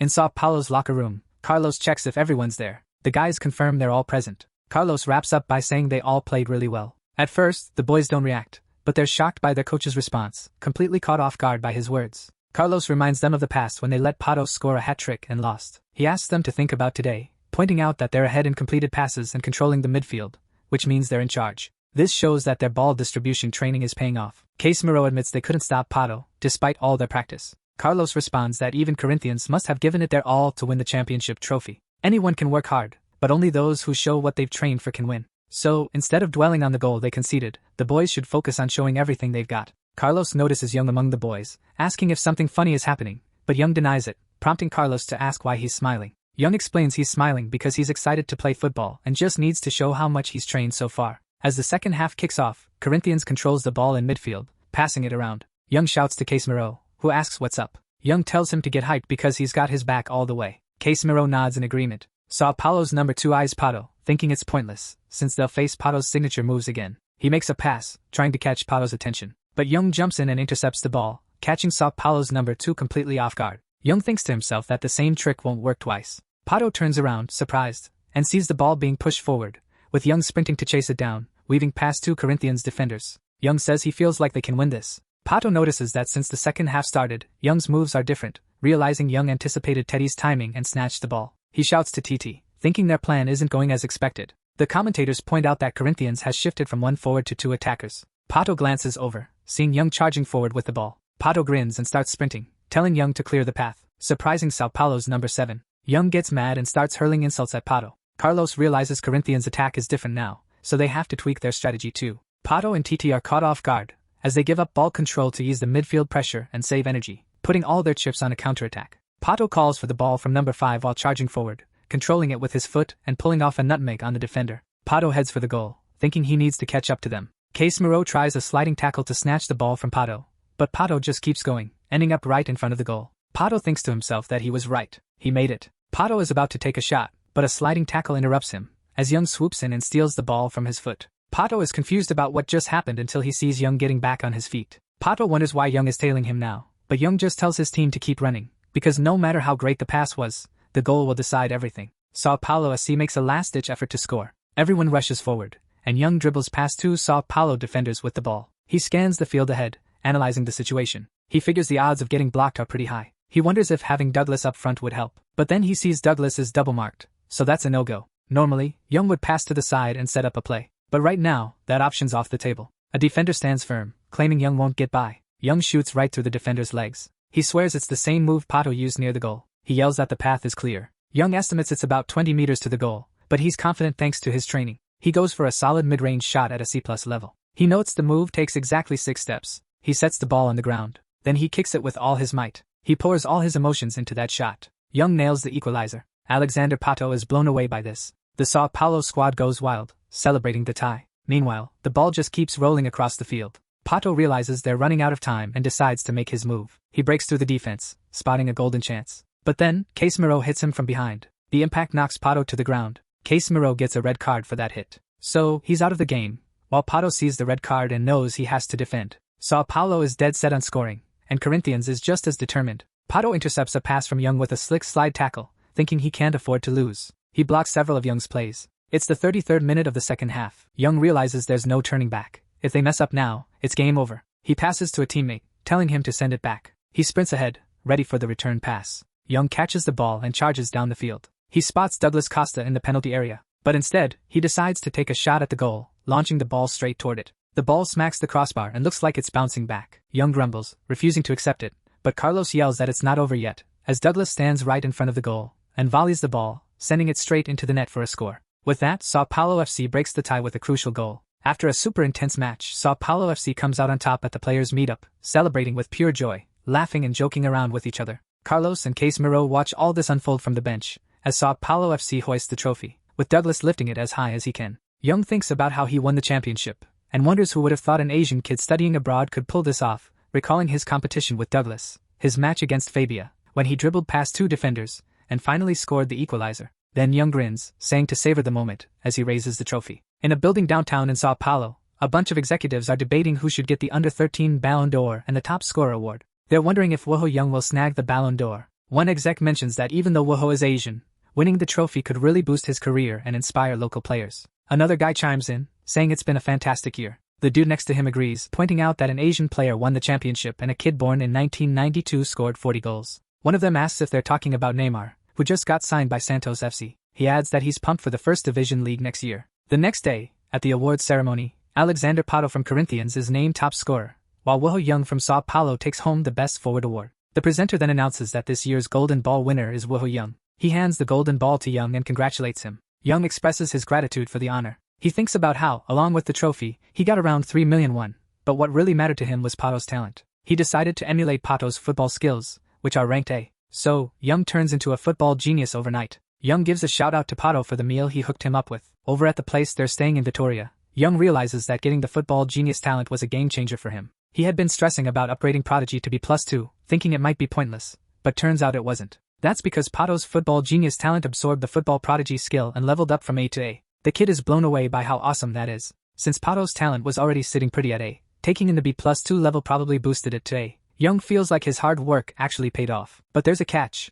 Greed warns him it'll take 30 days to fully absorb the talent, and he can't snag any others during this time. Young thinks 30 days is a long haul, but after that, he'll be the top rookie in Asian history, because his big professional debut is just around the corner. The youngest player world record is held by an Argentine named Ro, who debuted back in 2016. But Young's got plans to smash that record. He knows he needs to hit at least the minimum requirements since the preseason is gonna be a game changer. He stands up and announces that the preseason is going to be even busier than the regular season. It's Saturday, November 8th, 2003. Young touches down at the airport, mentioning it's been ages since he last visited Korea. He thinks about how the club gave him a free plane ticket because he helped them win and played like a champ. He looks to the side and spots something. It's his parents and brother calling out to him, waiting with big smiles. Young's dad hugs him, jokingly asking when he got so tall, while Young teases him about tearing up. Hole comes over, calling for his brother, and Young comments on how much he's grown since they last saw each other. Young hugs his brother and says he'll bunk with him, promising that by the time Hole starts elementary school, Young will be playing for a famous team, and everyone will be impressed to have a celebrity brother.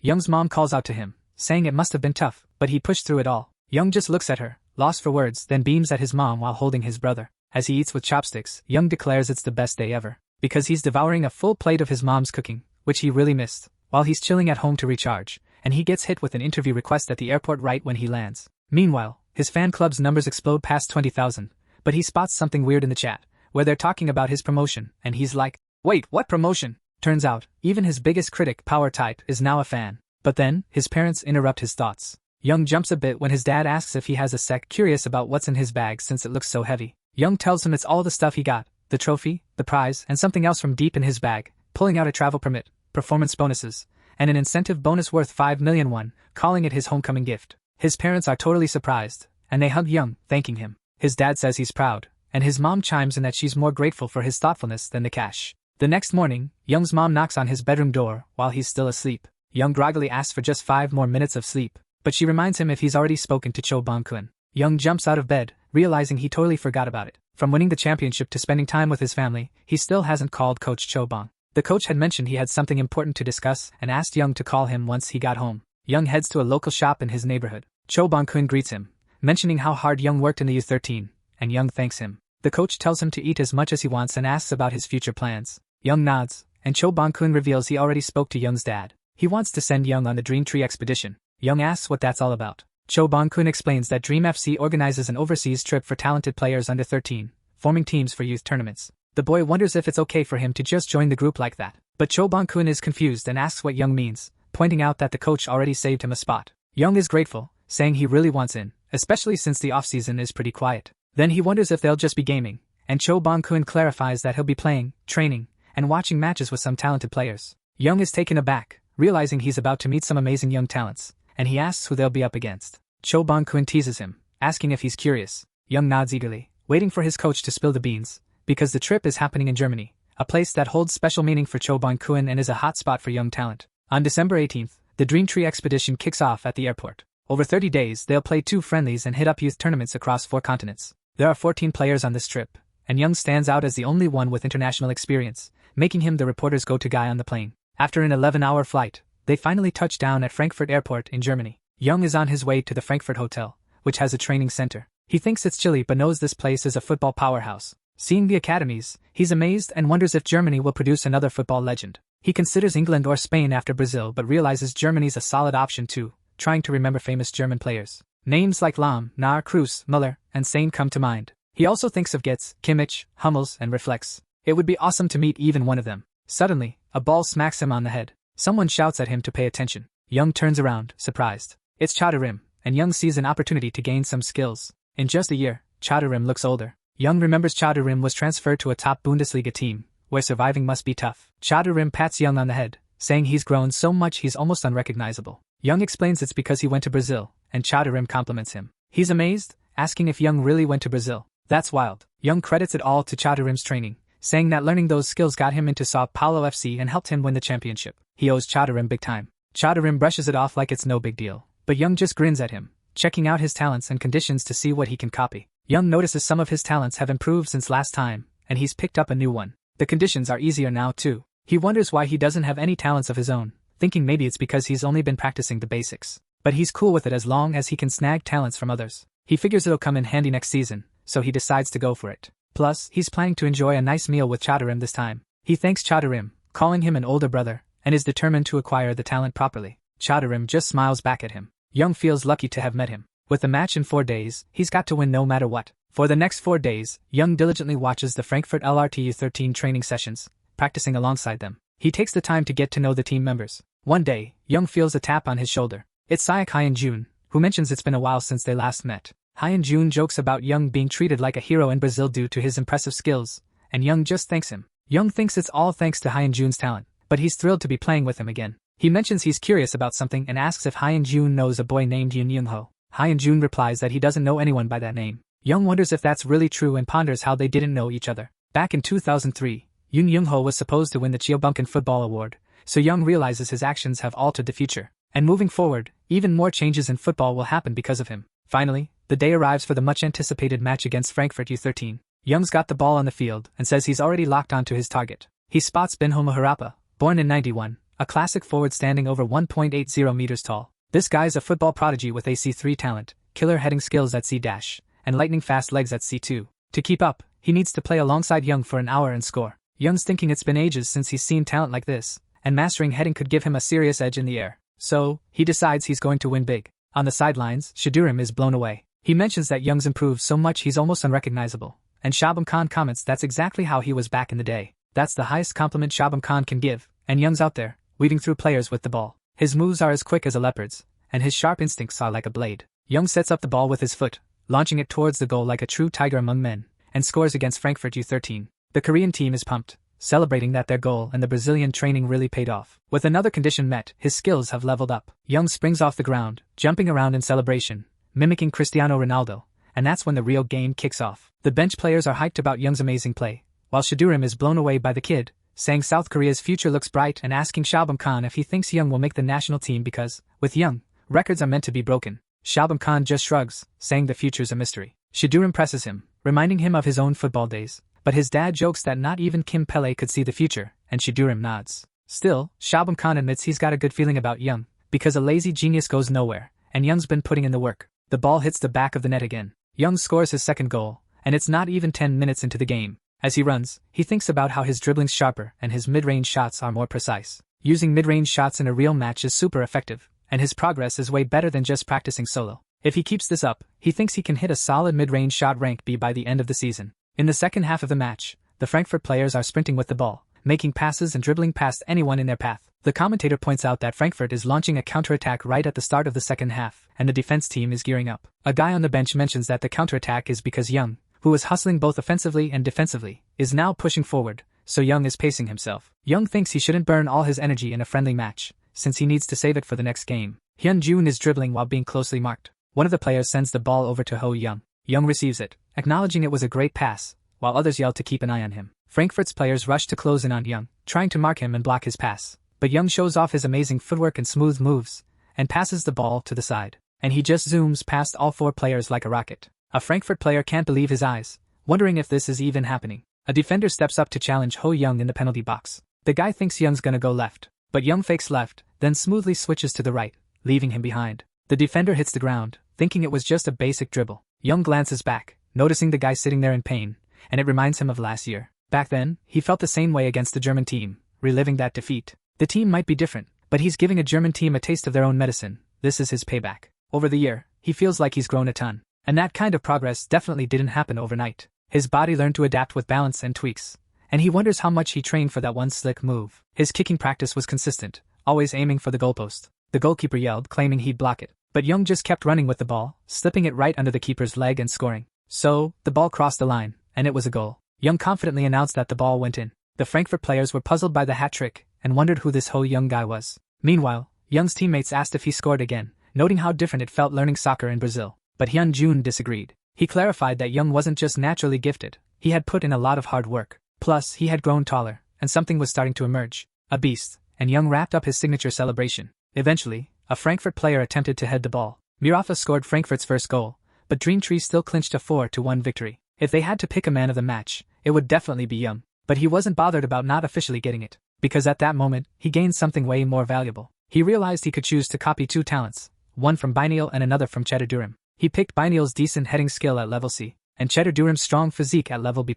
It showed he was overflowing with energy. With those two new talents, he now had a total of 16. But he needed way more. The more talents he collected, the better off he'd be. He looked ahead eagerly, determined to snag all the talents from the young Germans. Someday, he aimed to copy every talent in the world. In Munich, Bavaria, down in southern Germany, a teammate came up to Young and asked if he was into hot dogs. Young thanked him and took it. The team had settled into the training camp dorms in Munich and went on a sightseeing tour since they had some downtime before the next match. The moms who were there with their sons offered Young various things, greeting him warmly. Young just thanked them, saying he'd accept their kindness with gratitude. He then joined his friends, who handed him some juice, while he thought about how obvious it was that they were trying to get on his good side. He thought to himself that Germany was truly the land of hot dogs, feeling completely immersed in the country now. They called Munich a toy city, and it really did look like an old European town. He felt like he couldn't stop running around. Young finished his meal and said he was stuffed. His teammates mentioned they were off to a museum and asked about Young's plans. Young said he was beat and would head back to the dorm, thinking it was better to chat with Chu Bum-kun than hit up the museum.